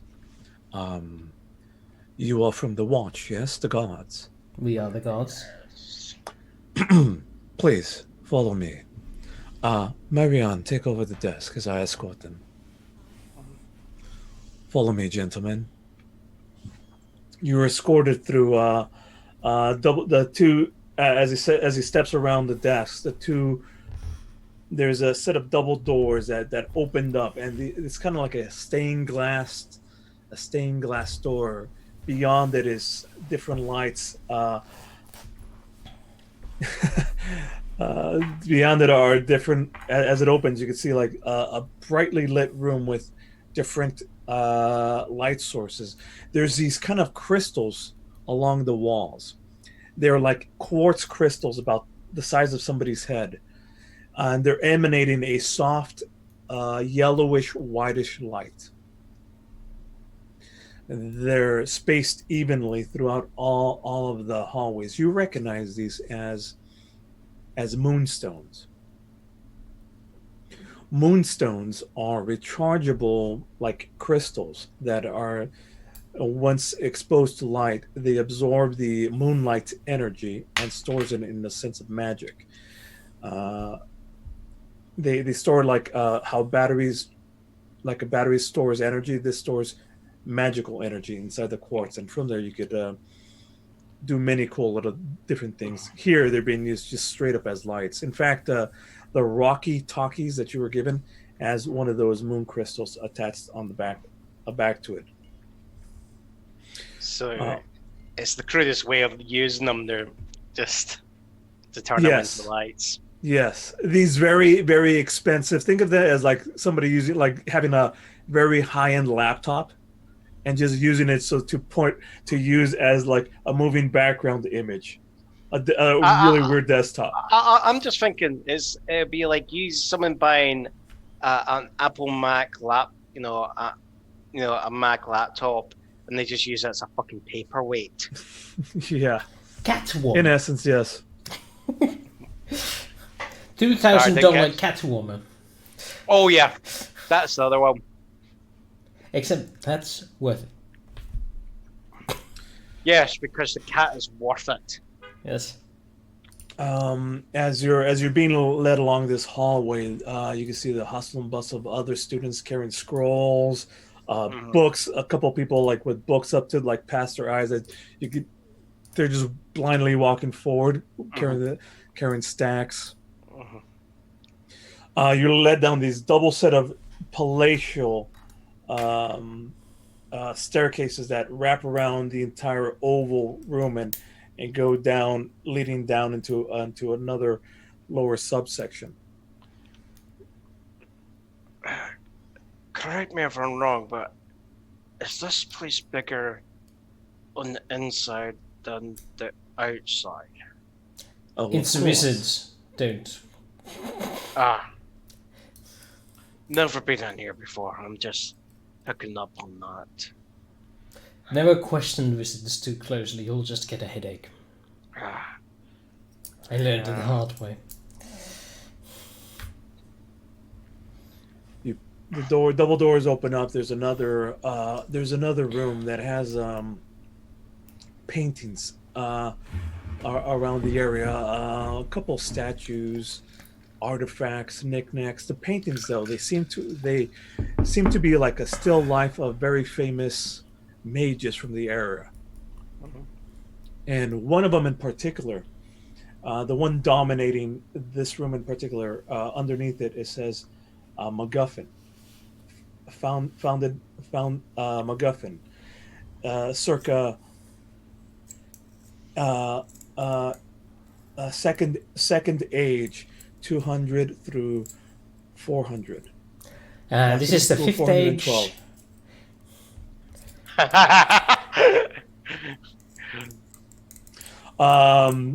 The painting itself seems to be almost like an older mage in what looks to be grayish robes, well long out of fashion, floppy, single brimmed hat, almost like a witch's hat, with a long pointy a long pointy portion of it that's almost like folded over on itself. Yeah. Seems to be very simple in kind of like grayish silks. The interesting about it is that the face itself, hawkish features, golden greenish eyes that look down, and the image itself, when you look at it, seems to be almost three-dimensional, because wherever you are walking in the room, it seems to like rotate and show up from a different angle. On the head, while the body stays the same, it's only the head that rotates to a different degree and seems to like follow you the entire time.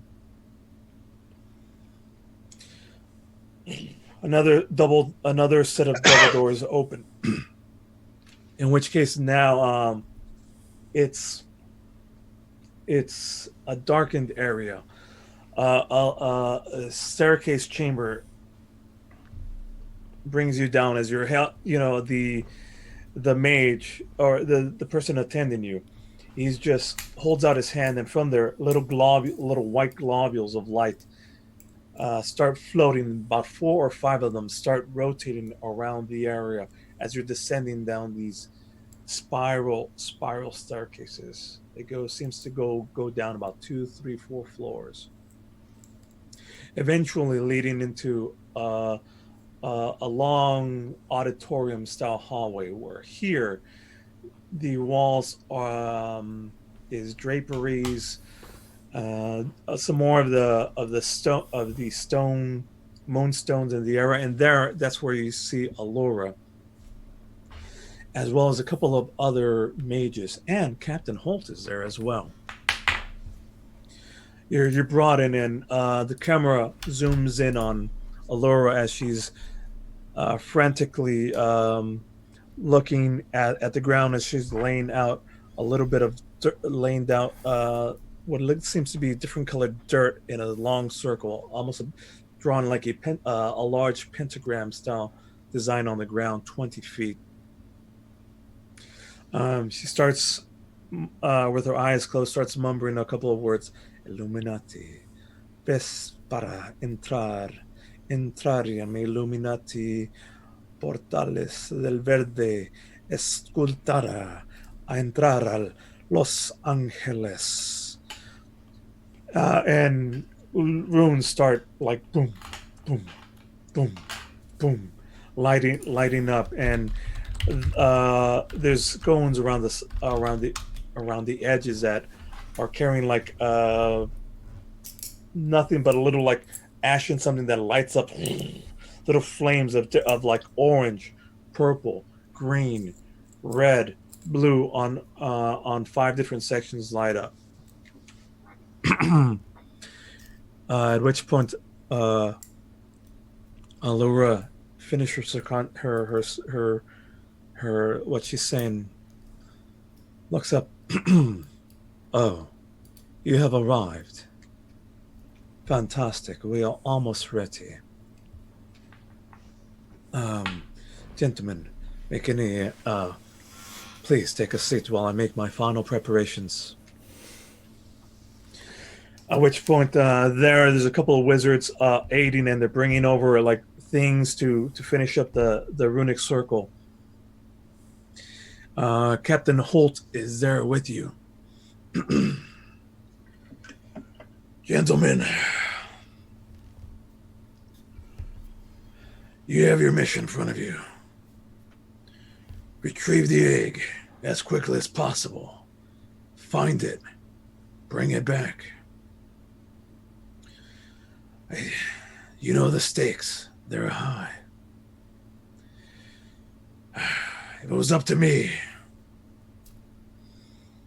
I'd be sending somebody else. Well, at least that's what I thought. After thinking it carefully, I suppose you're the best. The best I've seen. Here, I brought something for you. For your trip. Sort of peace offering. Pulls out a bundle wrapped in like a cloth. Spreads it open on the table, pulls out. I think you'll need these where you're going. Hands you back both of your badges. You're officially reinstated. For whatever good it's going to do you over there. At least, let the symbol of the crown grant you protection in this other realm. Good luck, gentlemen. We're all counting on you. Allura, I do have one question before we go. Go ahead. What is it? Can you describe the MacGuffin's egg one more time?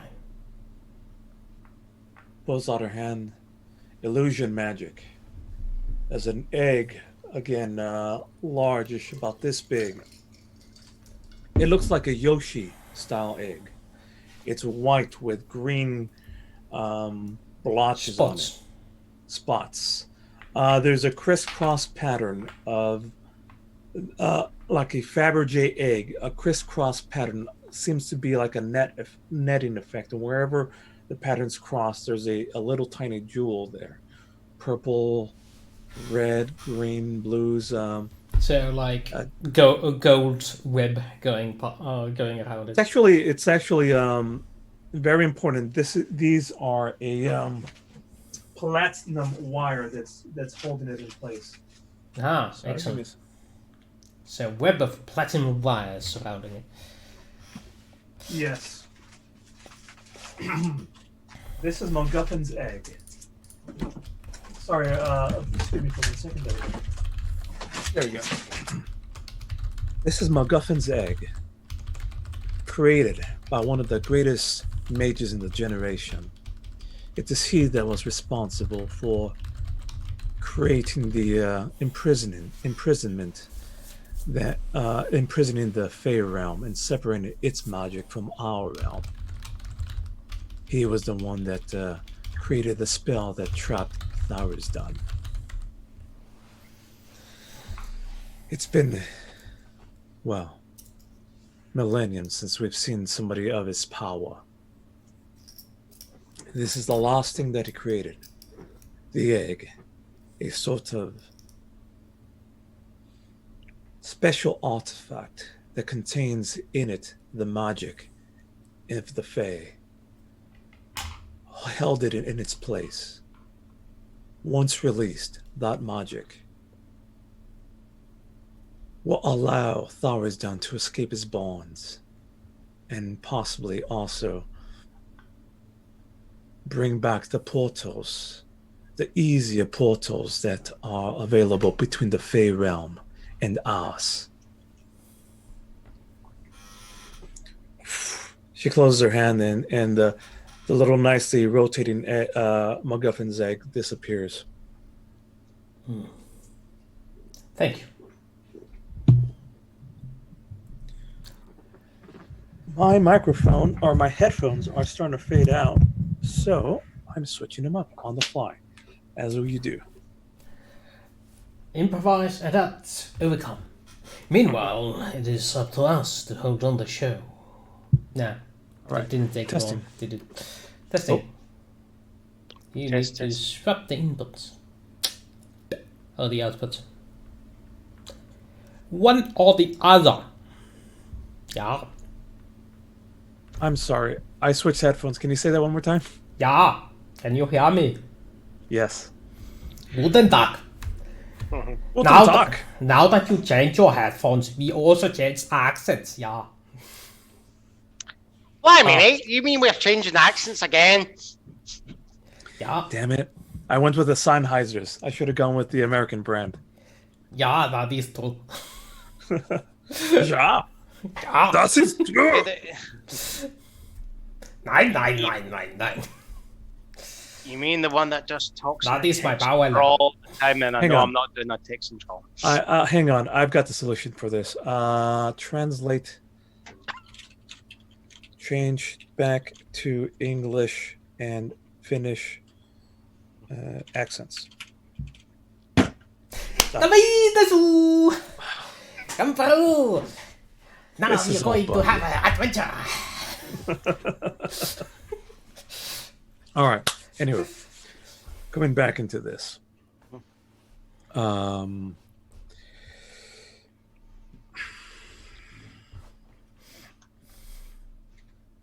She closes her hands. MacGuffin's egg disappears. Again. Find it. Use the crystal shard that I gave you, and you shall return here in this room. At this location.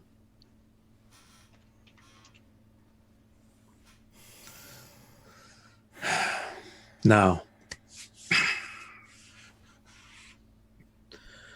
do you have any last questions before we proceed?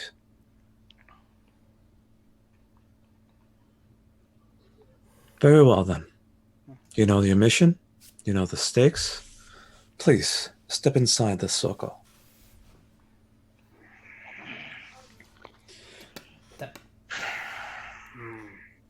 Fine. Just slowly move. Adjust the chainmail. Make sure the bags are alright. The bag of holding is securely attached to the belt. Alright. I think I'm good.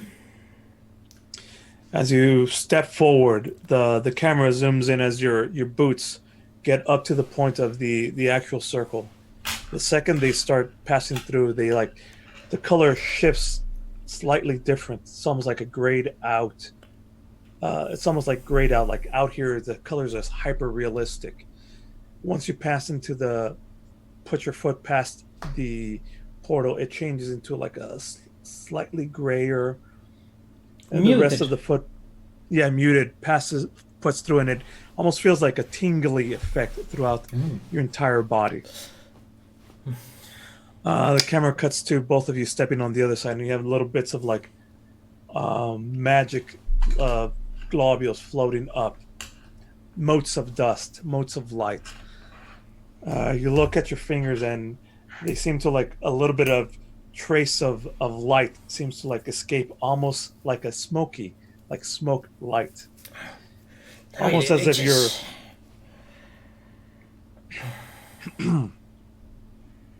I'm sorry, Feng, are you drunk? I had a wee bit to drink, yes. And excuse me 1 second, please. Yeah, it's some alcohol. It's got calculations. It should be fine. Are you sure? Yeah. We should probably throw in a little bit extra just in case. I don't know what it's gonna do to him, though.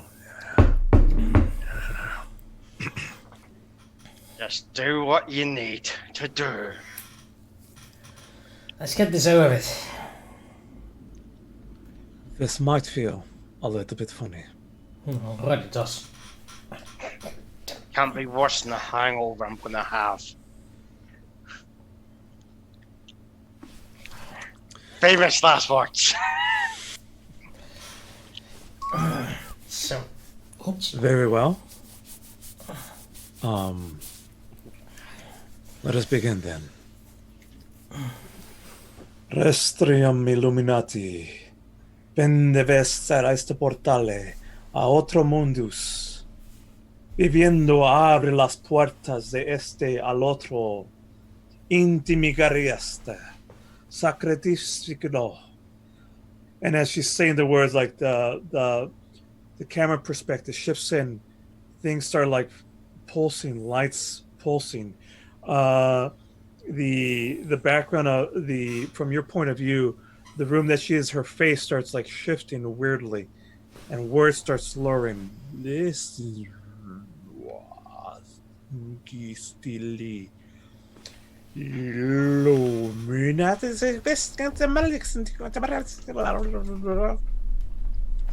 The whole time, for you, Feng, the effect is as if you're on a boat in high tide, your head is spinning. The entire room is just like wibbly wobbling, wibbly wobbling.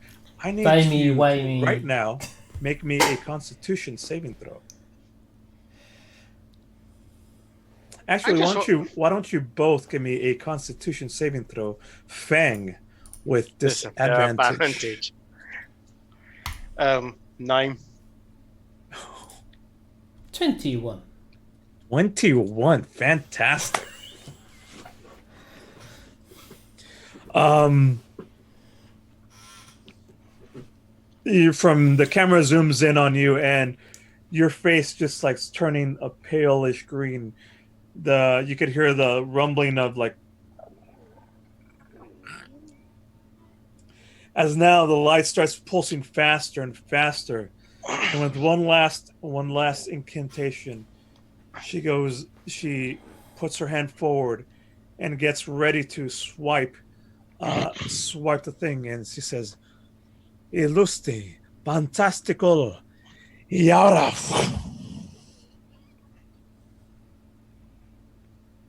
Cut to the entire area seems to be like a star field effect. Every cheesy sci-fi effect of like hyperspace, of 2001 Space Odyssey. Stargate. Color is changing. Yeah, Stargate. Your face is starting elongating, stretching out. Waves. You, Feng, in particular, your face is just like going upside down completely in a weird little circle. Your eyes start like growing bright white. You open your mouth, and what it seems to be like you would be like a silent scream escape gets out, and instead of like words, a flash of like bluish light just goes out, and the words "ah" just appear out of it. Okay. The area change is completely 100% effect. Mm-hmm. Now, let's roll something to find out Who becomes the penguin? where you land.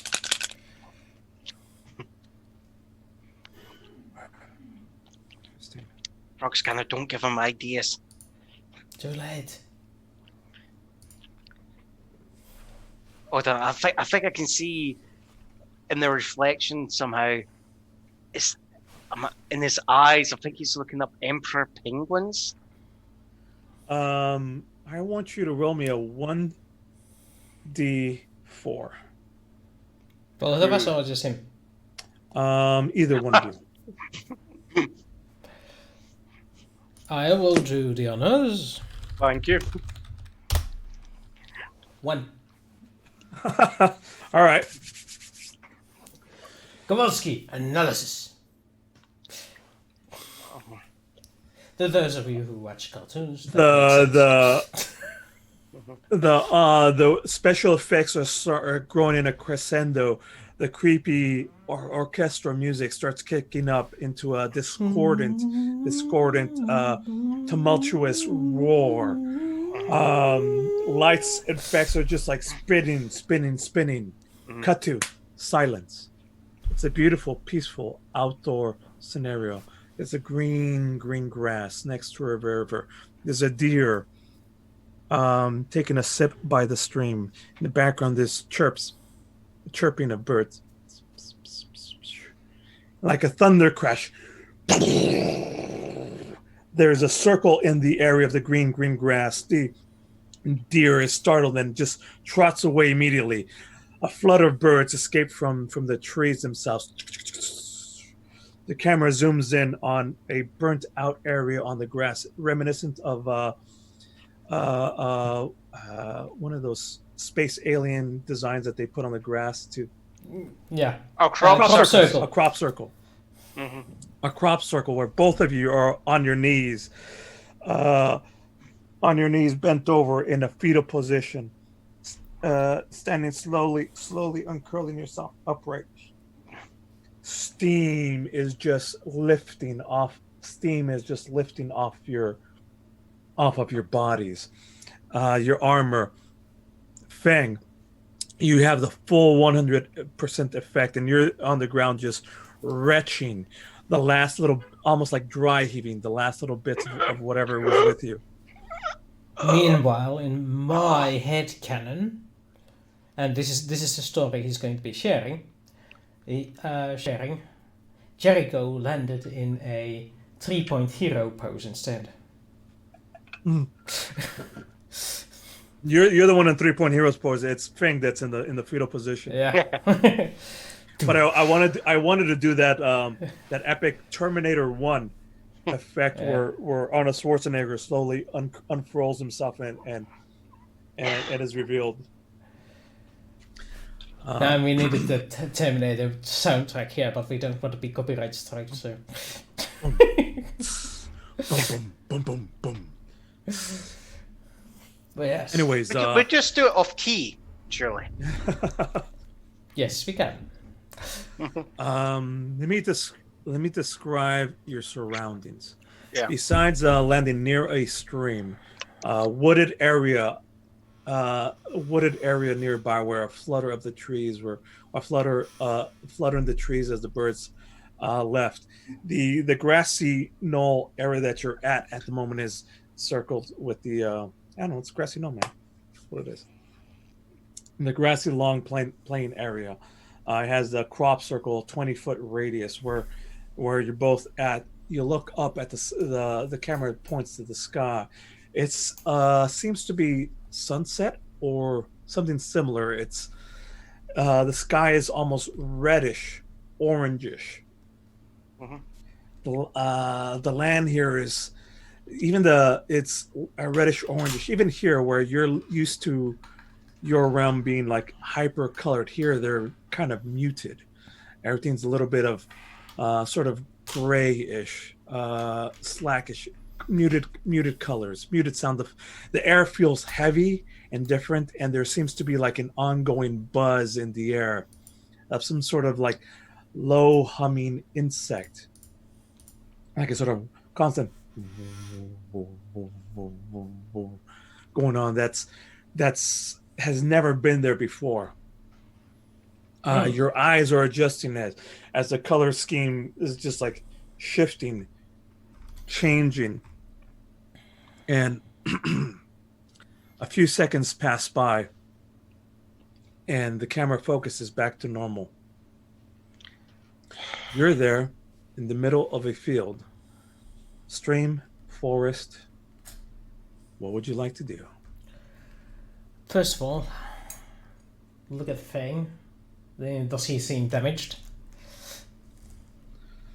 Besides just the upset stomach and turbulence from the effect, you seem okay, except that you, Feng, suffer from 1 point of exhaustion. Oh.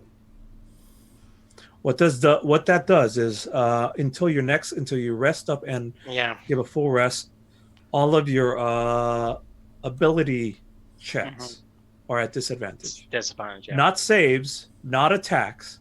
Yeah. Just the ability The checks. ability checks. And then if it goes up to 2, I think it's then movement gets halved, isn't it? Yeah.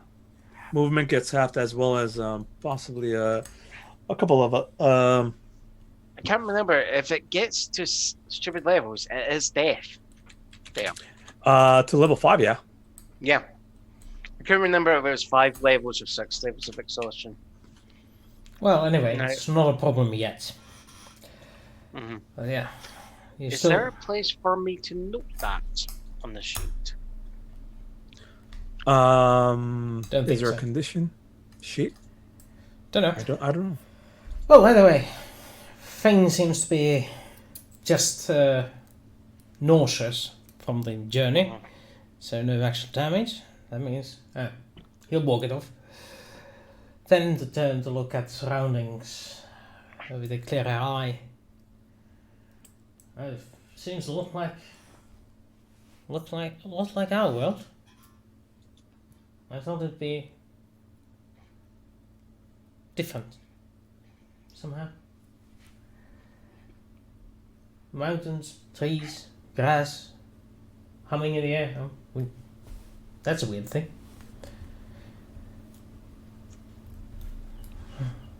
I try to locate the source of that sound.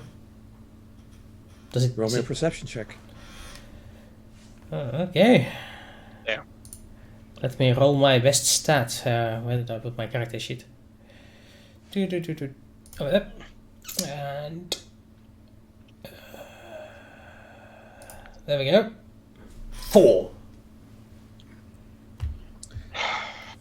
You turn, and it seems to be coming from everywhere and nowhere at the same time. Huh. The actual ground, the sky, the trees, the flutter of birds that just that flew overhead.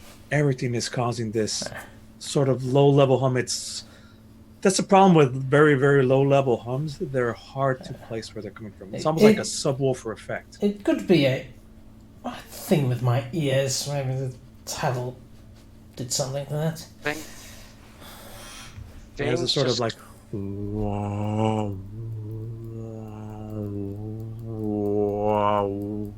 effect.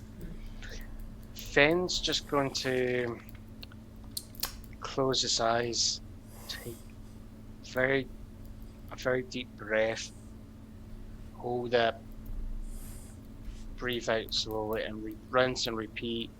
And he's then just going to, as he's calming himself down, he's going to try and focus on that hum. Or there. You're trying to find its source? Yeah, I'm trying to find the source. If I can't find that, I'm then going to just try and see if I can tune it out. There.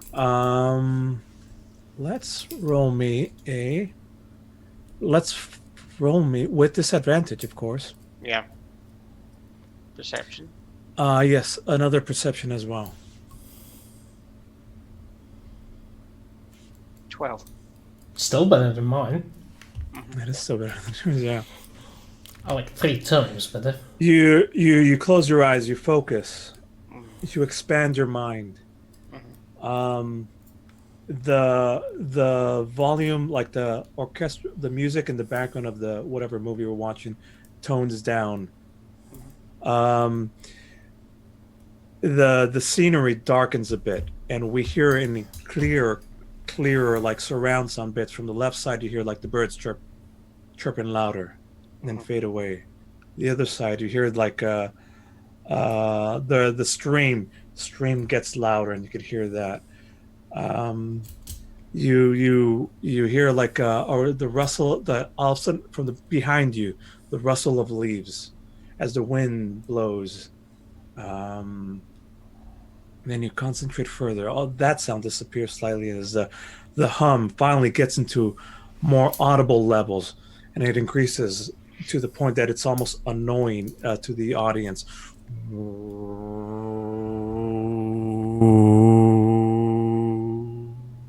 It almost has like that sound of static when you turn on a television, or a low hum, or something, but you hear it a lot clearer, and you could almost hear like hundreds of little voices in between them, like a soft like hello, no, yeah, why, how.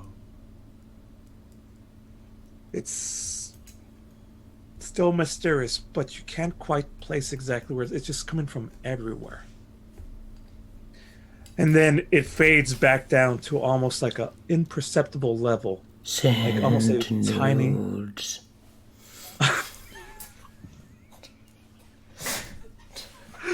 Into a tiny whisper that finally like seems to be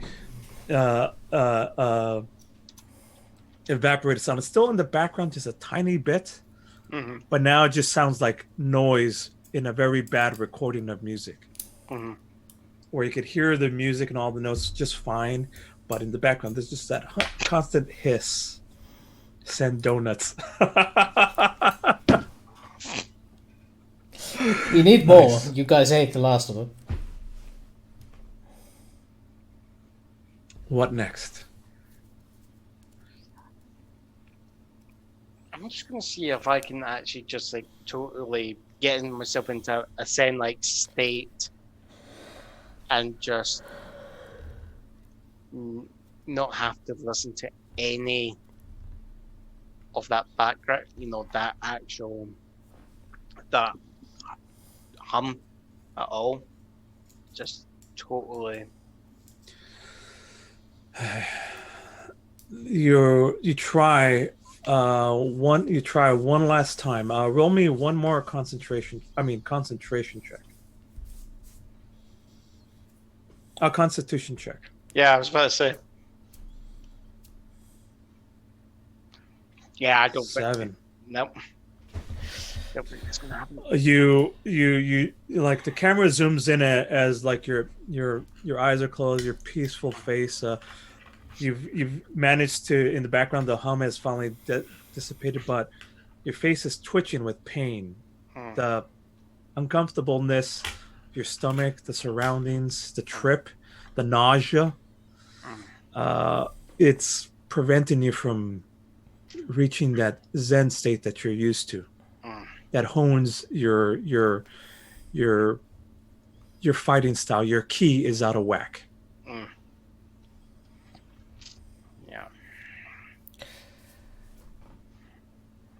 So at that time, while he's concentrating on that, Jericho pulls out his sword and strikes it into the ground. Well, not strike normal, plunges it into the ground, and then kneels next to it, hands in a prayer position, his eyes closing. O Palo, vanquisher of evil, protector of the farmer, bring forth your blessings in this new world. Send forth for me a companion to carry me into battle, to do your work, and aid your servant in the lands he does not know. O Pela, grant me this, your loyal servant.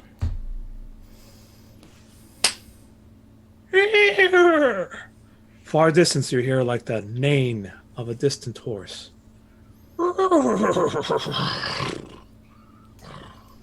Jericho opens his eyes, turns to look.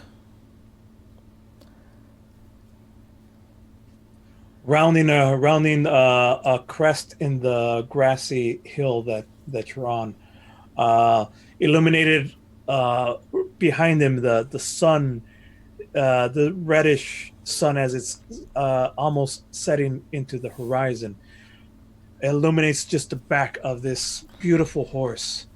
A sort of like golden rayish lights pop out from behind it as it stands there, does that little thing where it prances up on two hind legs, and then starts galloping more towards you. As it gets in, we can now see it now. A Kaltik, a golden Turkish horse, darkish legs on it, but everywhere else is kind of like a golden yellowish hue to it.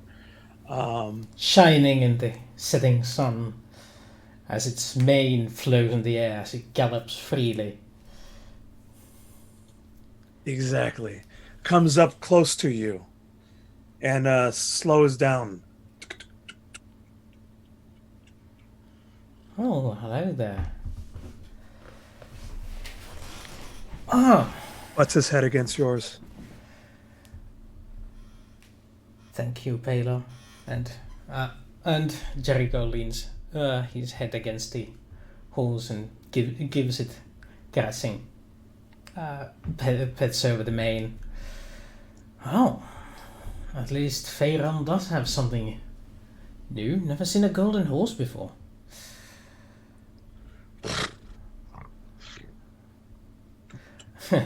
Yes. He just stomps around. Wait, you have a saddle. Comes equipped with a saddle too. Usually this, I didn't know the spell came with the saddle tools. Huh. Well, good service at least. And Do immediately you have a name for this horse? we'll call it Turk. Hmm? Turk. Like turkey, but without the key. Turk. Turk. Well, almost like a nod of approval, like the horse lifts up one of the his front leg and stomps on the ground 3 times. Well, at this point, Jericho goes to the saddle and climbs on top of it. Whoops. Hold on. Saddleless. A saddle less. Okay. Actually, And that. no, I like the saddle part. Let's do a saddle portion on it. Yeah. You do that thing where you just grab it and jump. You know, one leg jumps over the other, and you're right on the top of it. Yep. It's which like point, he's ridden horses before in his time. The horse does that thing where it gets up on its hind legs, and you're there balancing off the top. That's back to the ground, and just like you're riding on it, it's just slowly stomping on the ground in a circle or pattern. You're getting used to the weight. Ooh. Well, that's a spell well spent. This horse seems to be in very good shape. The sun in the background again. It's near setting. The skies are kind of like orangish, reddish. The clouds themselves seems to be like bright yellow. It's very unnatural, unlike anything you've seen before. Well, Almost like there's a fire going on in the far, far, far distance, illuminating the night sky instead of it being blue. It's fiery. well, at least the fairground does have some surprises in store for us. Well, how are you feeling?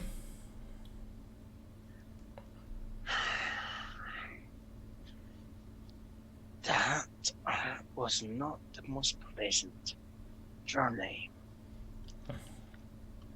I don't know. Feel funky, but I'm not that bad. Just some noise in my ears, that's about it. Yes. Well, it might have been all that booze you drank getting at you at the same time. Well, if you want, we can set up the camp for the night, acclimate to the new client. I'll make friends with Turk here. Alright.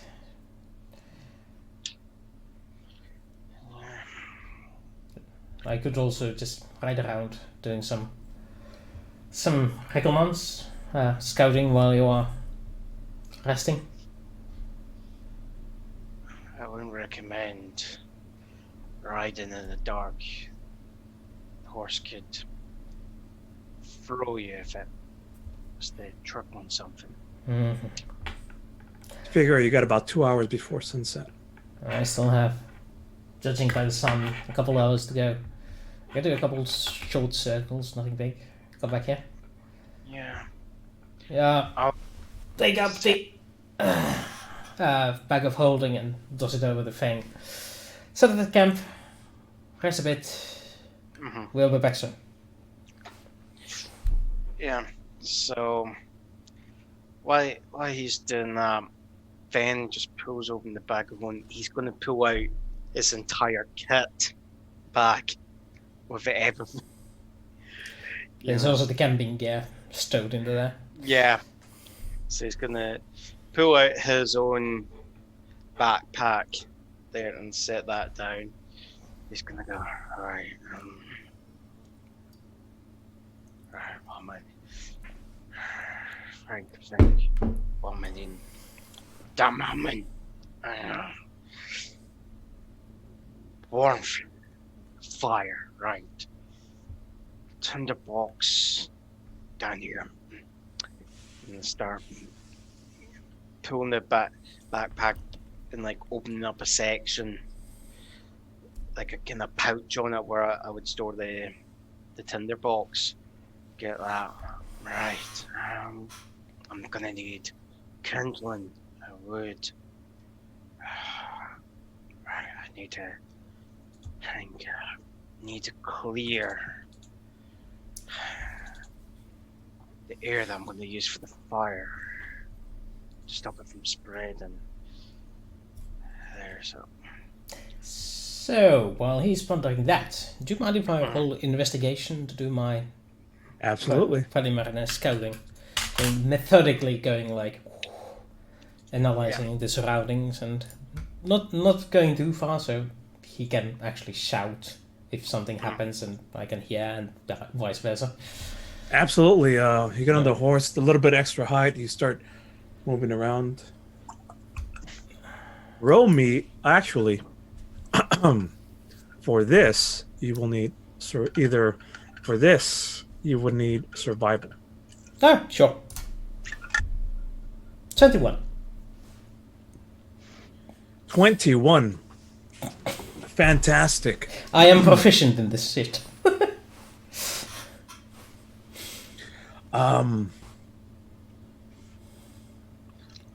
The grass here is different than what you're used to.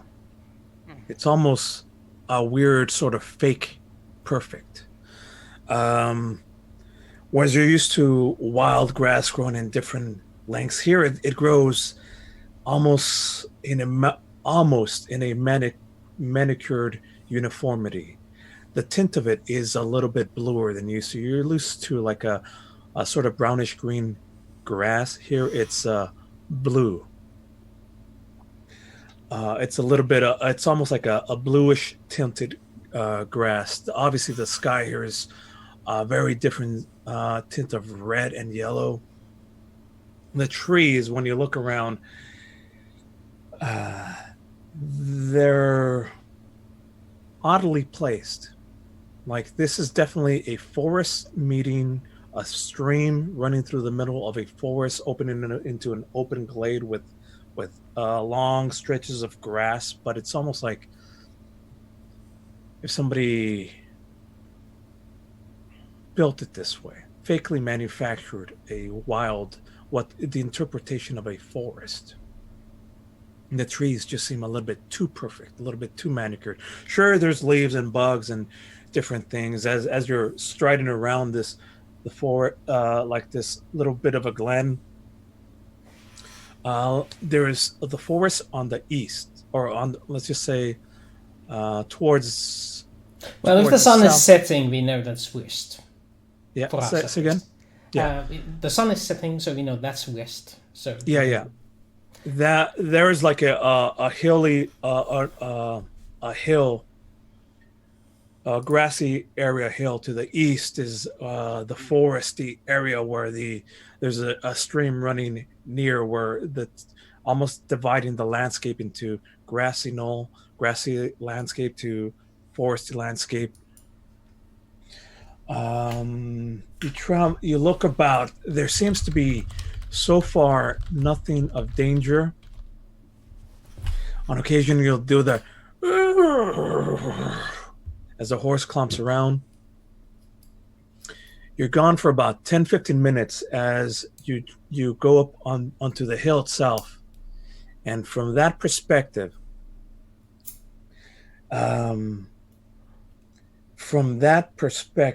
when you look over the hilly area, there's more and more rolling hills expanse. There seems to be kind of like a mountainish area that reaches back probably about a mile or so away. To the south, once you travel past the foresty bit, past to the south, you start hearing some like rustle in the foresty, forest leaves themselves unnatural. That's where you can slow down. And let's just put it up to there. What would you like to do? Well, there's some rustling in those bushes over there. It's unnatural. So there's something. Who goes there?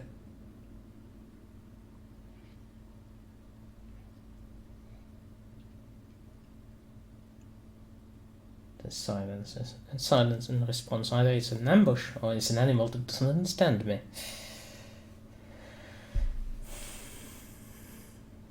Well, go forward. Closer to it. Most animals will run at a thing that comes for you. And ambushes don't like the loss of surprise.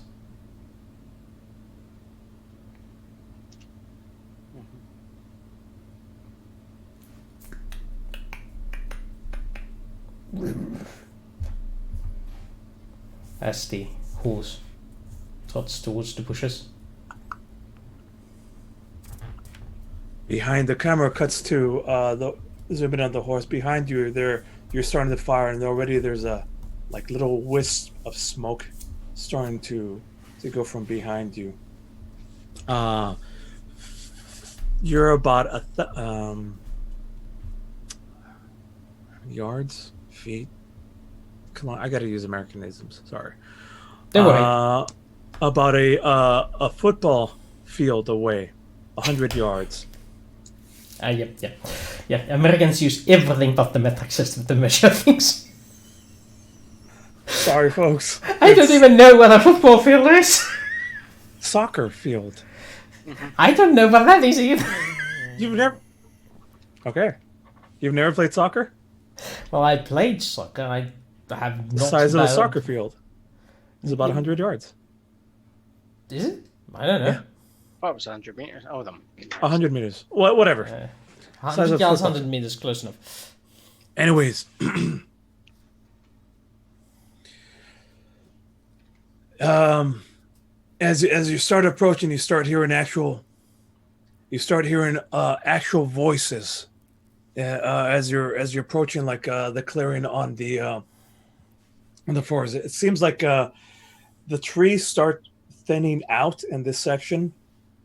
There's a bushes brightly green, almost like a sort of ivy wall covering this area, and that's where you see in between where the sunlight is passing through, you see movement behind it as shadows are passing through in between the lit spaces between the forest lights, comes kind of like this effect. You start moving forward on your actual horse.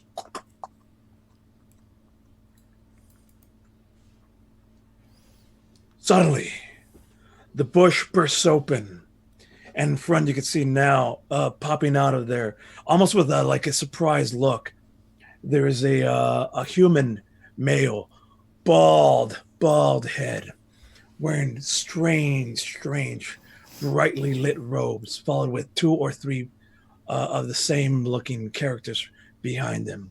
Strange, adorned robes, super brightly lit colors. Simple cloth robe. This one, in part, the main one, the first one, bald head. What appears to be no eyes, where instead of where would be the eyes, is just like a blackened visor that covers from ear to ear, obscuring this entire area. There's a brightly lit, a bright red, almost like a scarf or a handkerchief hanging from here to here. Underneath that is what looks to be like a flowing white robe, farmer's tans on his bald head and his arms. What looks to be instead of robes flowing all the way to the ground, it ends at the waist, and from there it's almost like half pants. The other two behind or similarly dressed, except in a puffy robe, shirt, jacket thing that is just puffs of yellow, bright canary, bright yellow that attracts nothing but attention. The pants below are full length, bluish, light bluish, clean pants. There's somebody else there as well, with sort of like a red as well, like a red flowing easily robe with like what seems to be like some weird big black runish symbols upon the chest. Almost looks like one on here and one over here, adorned with like a bluish highlights around the bluish highlights around here and here and here. Everywhere else, it's a sort of like a blackened robe. The one with the bald head and the red scarf, upon seeing you, starts. Oh, interesting point. What languages do you speak? Oh god. I speak Common and Elven and Dwarven. Common and Elven. It's just for my records too, Feng. What languages do you speak? Common, Orc, and Elven. We have Common, Elven in common. Yeah.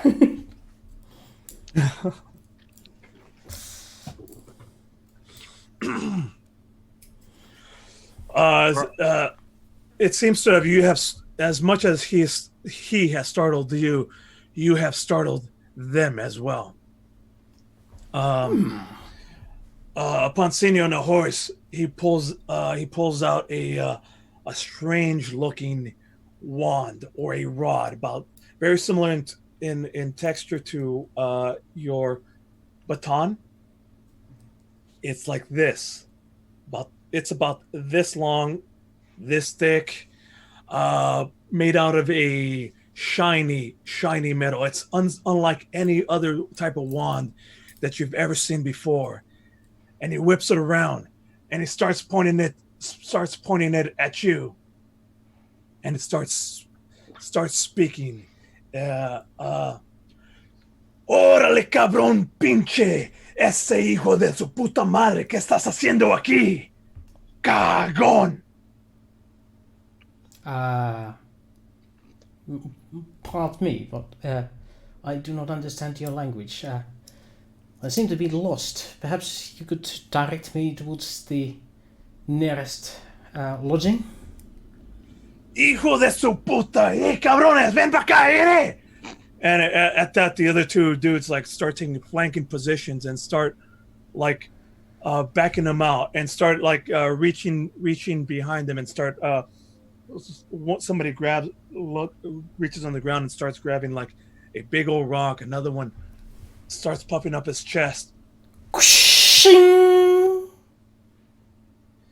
Ándale, hijo de su puta cabrona de puta madre, ándale! And he starts like violently starting to point this metallic weird wand at you. The camera zooms in at it. And that's where we're going to end today's episode. Well then, that was an interesting ending. Right on time too. 15 minutes to go. Well, that's nice. You were meaning that we don't have enough time for a fight right now. Yeah. Yes. Well, tonight I'm not in a hurry. If you want to keep on going, I can keep on going. But Jericho wants to. I mean, Wooster wants to keep playing then. I actually went ahead and slept all day, so I can stay awake all night. I'll tell you what. We can extend the session. What's our chat feel like? Actually, this is a good stopping point right here. Let's just keep it as it is. Cliffhangers This is a really good. Cliffhangers are good. So if you want to stop, we can stop. Right? That's a beautiful place to stop. leave them wanting more. This is exactly where I wanted to stop, by the way. Like, Excellent. pacing everything perfect right there. Excelente. Just like the Gavron would say. All right, so give me 1 minute, and we'll talk to the crowd. See, Well, we can keep the crowd entertained. You Banter. take your minute. Be back shortly. 1 second. Yes. So, John, how did you like this week's session? Did you have fun? Yeah, I had fun. It's just find this in a place where it's a wee bit weird and a bit unsettling with those voices in the background. You know? Indeed. So, I wonder what those voices are. Yeah. Perhaps it is indeed ringing the ears. Maybe it's something to do with our walkie-talkies. Who knows? Maybe they're sort of wonky English favors. Then there's the other one is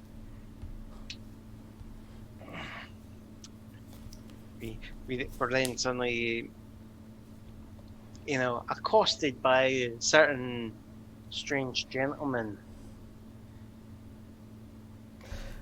Maybe these are the local fake queens. Also, what do you think the language that Carlos is speaking by popping up Spanish with is? Is it demonic? Is it some human language? Is it Orcish? Because I don't understand Orcish. It's not Dwarven. It might be Normish. It might be Halfling. Maybe these are just overgrown Halflings in the Feyways. Or it could be Sylvan. I think Spanish fans of the stream might actually complain about having their beautiful language described as demonic. There. It's a prop language. I often use Swedish for demonic. So it's no. Then again, Swedes don't get offended by just about anything anymore. They can't afford to. Their neutrality can't allow them to get too offended. There's a question. Let's talk about what languages there are there. Common, Dwarvish, Elvish, Giant, Oh, it could be Gnomish, giant. Goblin. Small. That could be giant. Halfling. The exotic languages are, it's more like it's abyssal. Yeah. Is what demons speak. Celestial is more like celestial. This is Angels. Celestial is more in the line of the divine stuff. Yeah. And ancient words. It could also be draconic. Yeah. Who knows? Maybe these are dragon worshipping cultists or something. Who Sounds knows? like there's a theme there. Yeah. Could you just imagine They speak Warlon. the cultists going, "Hey, Essie, he's got big colonies, eh?" Primordial Infernal is another. Yeah. Those are Infernal's definitely common options. one for tieflings. That was a good question there. Yeah. What is it? They think it's the answer is apparently Vorlon. So that's what the answer is. Warlon is the answer, yes, obviously. Everything is Warlon. You- Everything's In Warlon. other to me. words, no matter what you ask them or what you talk to them about, they respond with just a one-worded answer that can be taken 20 million different ways. Yes. Yes. Yeah, that's funny. Yeah, that is what they do. Maybe they speak Elvish instead of Elven. So We speak Elven, they speak Elvish. Are you sure it's not Elvis? Oh boy. Ooh, yes, that's the one. You just Actually- imagine they all just start doing like it's Presley song, Elvis Presley songs, you know. I can't conjure manners. up an Elvis song for the life of me, but Carlos being a musician, maybe he can. Oh yeah, I could do an Elvis song right now. Go. Which one? Let's see. Oh, my love, Yeah. my darling, I hunger for your touch alone only time. What's the other one? Elvis has a lot of good songs. Yeah. Indeed. Well, Has the plot stayed on track so far? Yeah. The we I'll haven't give you gone guys a rogue little yet. tiny little secret. The first two and this up to the 3 episodes up to here has been a little. You notice has been a little bit railroady just to get us started and get us like the first one especially because I wanted to get you guys eased in, but now from this point forward, it's Sandbox. Sandbox, It's baby. Sandbox. You're in the Fey realm. It's Sandbox from here on out. Rules don't apply into the Fey realm. Rules, yeah. Magic is different. The people are different. Everything is different, Yeah. Well, except for apparently the grass. Or even Yeah. the grass is like slightly bluer. yeah. Also, Frog's if we need more episodes, that means we failed. We have a time limit. We have 8 episodes to finish this plotline, and if we don't, Archon Cool wins. And Carlos is a terrible, terrible DM. Then. Yes, it's always Carlos's fault. Not that we spent 3 sessions trying to cause that same bar winch. That's completely besides the point. Yeah. How much have we spent? Like, so I think I'm on to like the second mortgage. You know, just tipping her. Only a second. Oh yeah. Wow. Yeah. I thought you went really deep on that, but no, only two mortgages. Dang. I'm proud of you, Skinflint.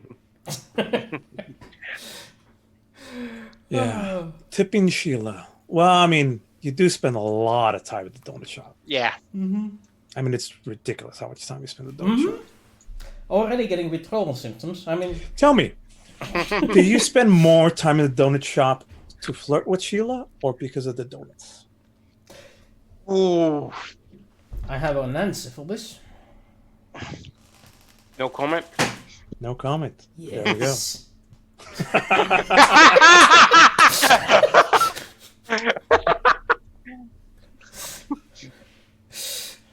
You know what? I regret not pulled out my Russian or my German accents yet. Нет, не дорожу. It's no big deal. It's no big deal. We can have even. We can have, well, normally, the Russians are very evil. Only because 1980s Cold War make it so that Russians are always the bad guys. But this time we are also bad guys, but at least we are doing voluntarily. And before that, it was the Germans. Yeah.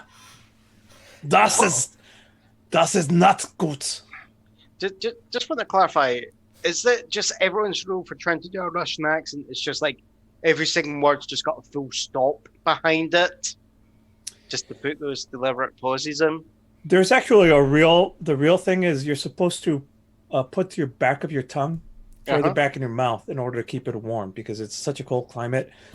No, there's you keep your tongue back further in your mouth, which gives you a sort of like harder R's. All right. And also, there's certain letters that you don't pronounce and certain others that you pronounce hard. That's why they have 6 S's.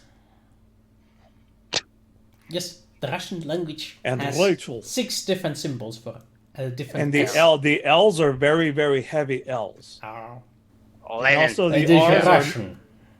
yeah, R's are very Russian rich and heavy, even heavier. Sometimes like heavier, but different than the American R. Voisimmehan me tietenkin puhua myös suomea, joka on You could myös say like- erittäin raskas kieli puhua. And also, you could say it from depending on if it's the area, certain area, it's like the Spanish R, which you roll your R's. Russia, well, that is more speaking softly. Russia versus Russia, Russia. It sounds like more Russia or Rachel. We shall talk You'll about hold the your alls. Russians. I am that's what the it is. princess of all of Russia. Anastasia. How did you know my name? Yeah, well, Well, I hope you guys enjoyed that one today Yeah. so far. Really, what was it? I really enjoyed the bit where you went to go back to see Agatha Christie. Yeah. yes, Agatha Christie. I decided, yeah, all right, let's just run. Well, you did ask us about the time, so it doesn't go too fast, so you can get to this point. Yeah. So we had to come up with something. It all depends. All right. I don't think there's a Shatner accent. It's just there's a Shatner performance. Do not Yeah. It is. what you are talking about. Yeah. Exactly. McCoy, you got to save him. He is my friend. I think you guys don't realize the reason why he does those dramatic pauses is to overemphasize very, point. very special words. Yeah. I Like know. obviously a name, you pause after name, and then before Spock. Yeah. you're like, guys, here are the stakes. They're so Yeah. very high. Yeah. You want to emphasize,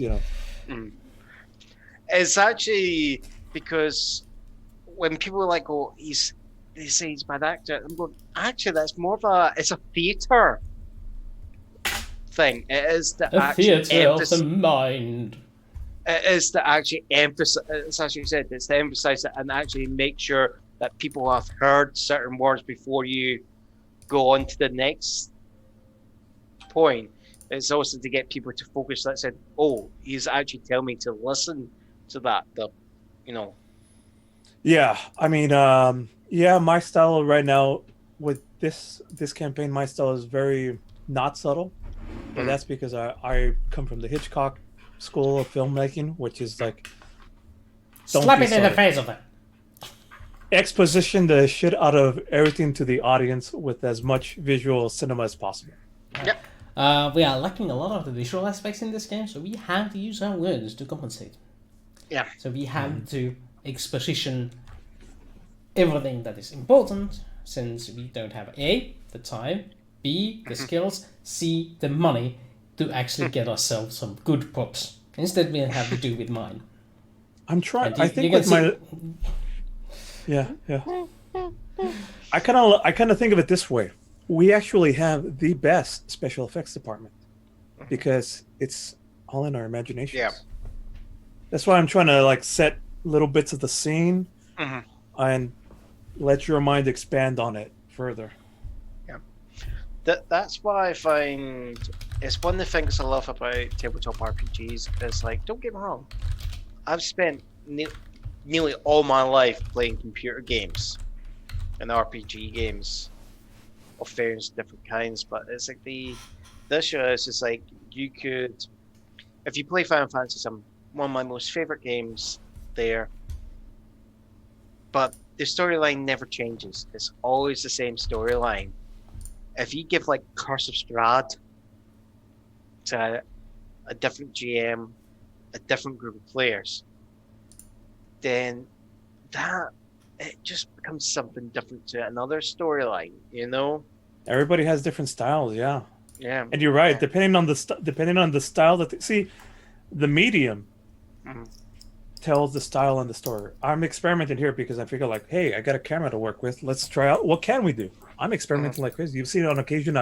I'll zoom in. I'll point straight at the camera. I'll do something like that. I don't know, man. I'm experimenting. This is all new territory. Yeah. Yeah. I've seen a lot of D&D shows, and I'm like, all right, cool. Let's see what I can do that is different while still being fun. Yes, every NPC seems very angry. It's only, Captain Holt for sure. Captain Holt, both of the cops, All the girls seem to be really mellow, though. So Yeah. Well, I try to put a distinction in. That's all drama. That's a narrative conflict. yes. That's when you put. So the girls are our friends and the guys are our enemies. Got you. Yeah. Damn it! I do write that style, don't I? I do write that way. Yeah. And then this is when he introduces the femme fatale when we were expecting her to be our friend.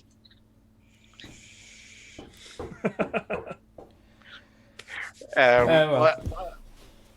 You know the funny thing about like if you look at especially from like sorry you were No, I was commenting the like one dude very angry. Part of that is to exposition that hey, this is a dangerous person and there's probably going to be a fight happening.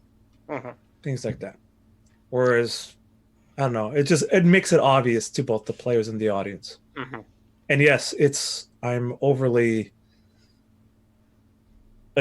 unsubtle about it because I'm going at such a fast pace that I don't have time for subtlety.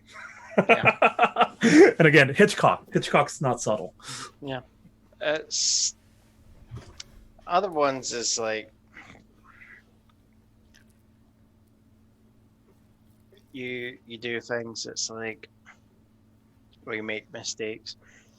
It's sort of like prick. Yeah. And that's why I chose to write towards the sounds instead of going back and observing, because this caused more things to happen instead of delaying the incident. And now I'm alone. My friend is 300 feet away, at least. With his speed even, it takes at least 3 turns for him to get to me. Yes. That's why I was like, oh, this is so good. You're separating. What's the one rule you don't ever do is separate the party. You separate the party, you go investigate and run across. Yep. The dude with the weird wand. Yeah, but this is the thing. The only reason why that is the case in D&D is because D&D has Established traditions. It's established traditions, but it's kind of emphasized on this little fact. Here's the player's handbook. There's how much is dedicated to the players for playing the game, right? And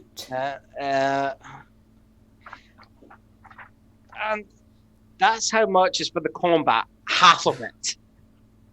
And the issue is when you do the combat, if you're separated, and you get hit by a mob, you die. Yeah. One versus in the D&D rule balancing rule sets, whenever you are numbered, anytime you're outnumbered, you are outturned, and whenever you're outturned, you're in a bad position. Yeah.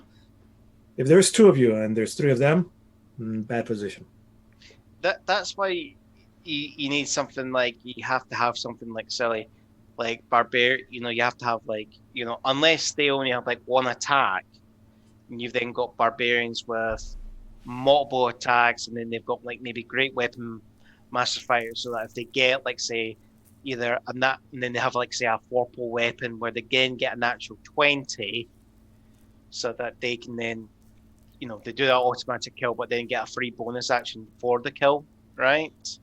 So that they can then move. And then like you saw that one battle. I say Alora came in and saved your butts, but that was really close up to the nail, and you guys were really outnumbered there. Yeah. I still have most of my hit points left. Had like very low HP. You could, they had something like very low HP, and you could slaughter them quickly and easily. Just the fact that you were outnumbered and out actioned. Action economy is really what drives the system. So not only that, psychologically, whenever you separate party members, it creates a fear of the unknown, and that fucks with people. And it's so much fun. In other games, though, sometimes separating is the only thing that does make sense, though. Like if you look at Cthulhu games, right?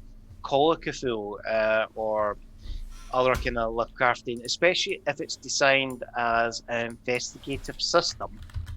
Half the time, or even if you do the militaristic version of like Delta Green, sometimes you're given so much crap to do and you don't know what the time scale is. You're forced to separate to investigate, and you're just hoping that you separate for the bits that you can afford to separate and investigate for, and make sure you get back for the ones, like that final push or the final, breach of the cultist slayer, where you need all your guys and you just pray you've got the weapons. I remember I ended up doing one game where I was the FBI agent in charge, and it's like the situation that presented itself was they found our it's like one of the colleagues found, it was basically alternate realities that were getting involved. They actually found for my alternate reality, my badge from my alternate version, which got killed, and they brought it, and I just basically used this excuse and gone, you can see I've got my badge. If they stolen it, that's a federal offence. If someone's counterfeiting it, that's a federal offence. Go to that shop, you take the manager and bring him here for questioning. And that basically forced the cult to attack us instead. It was still scary as hell. But actually, as I said, it actually removed one of the advantages they had because they had to do it. Hey, quick question for you. Since we're here in like a post phase, have you guys have been enjoying the combat system so far? I know we only had like 2 quick combats. It's simple, a bit too simple, but it flows easily. But that's the entire point of D&D. Yeah, the 5e. It gives you enough options, but doesn't bury you with options. Because the more options that you have, I think there's too much like Pathfinder, too many modifiers, and I can't keep track of that. I remember a couple Pathfinder games. It one round literally took us like an hour to get through, and I was like, I can't. There's, I have to have a calculator. I have to calculate all these things. Yeah. Add this modifier minus that. This and. It's also this is the thing though. It's like even then D&D I still think gets still stupidly clunky more than it has to. Like as a system, I prefer like Fate just breaks it down into every roll that you do is one of 4 things. It's either attack, defend, create an advantage, or see a blink, or it's an overcome an obstacle of some kind. Okay? And it's like, then the potential outcomes based on how you roll against your target. And they vary. But it just... And if you think about it, every game, out of all the things you're doing, it is just those 4 tasks. So why do you have to reinvent the wheel every time to go, all right, we need a new rule for doing, Yes. Just actually say, it's just going, look, because if you do the attack, like, so grappling, you do the attack, it's an attack roll, it's a defense.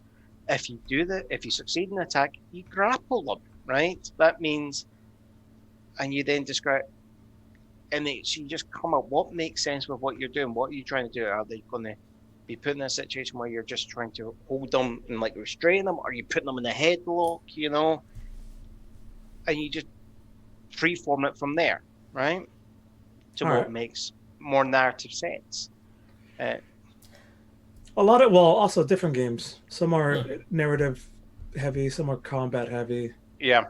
It depends. Some of them are lore and exploration heavy. By the way, I think now that Blinky's gone, half of our audience is gone with him. I think it's high time that we end the session and wish you all bonus nachos Yep. And Bonus hope to see nachos, you everybody. next week. Bonus nudges.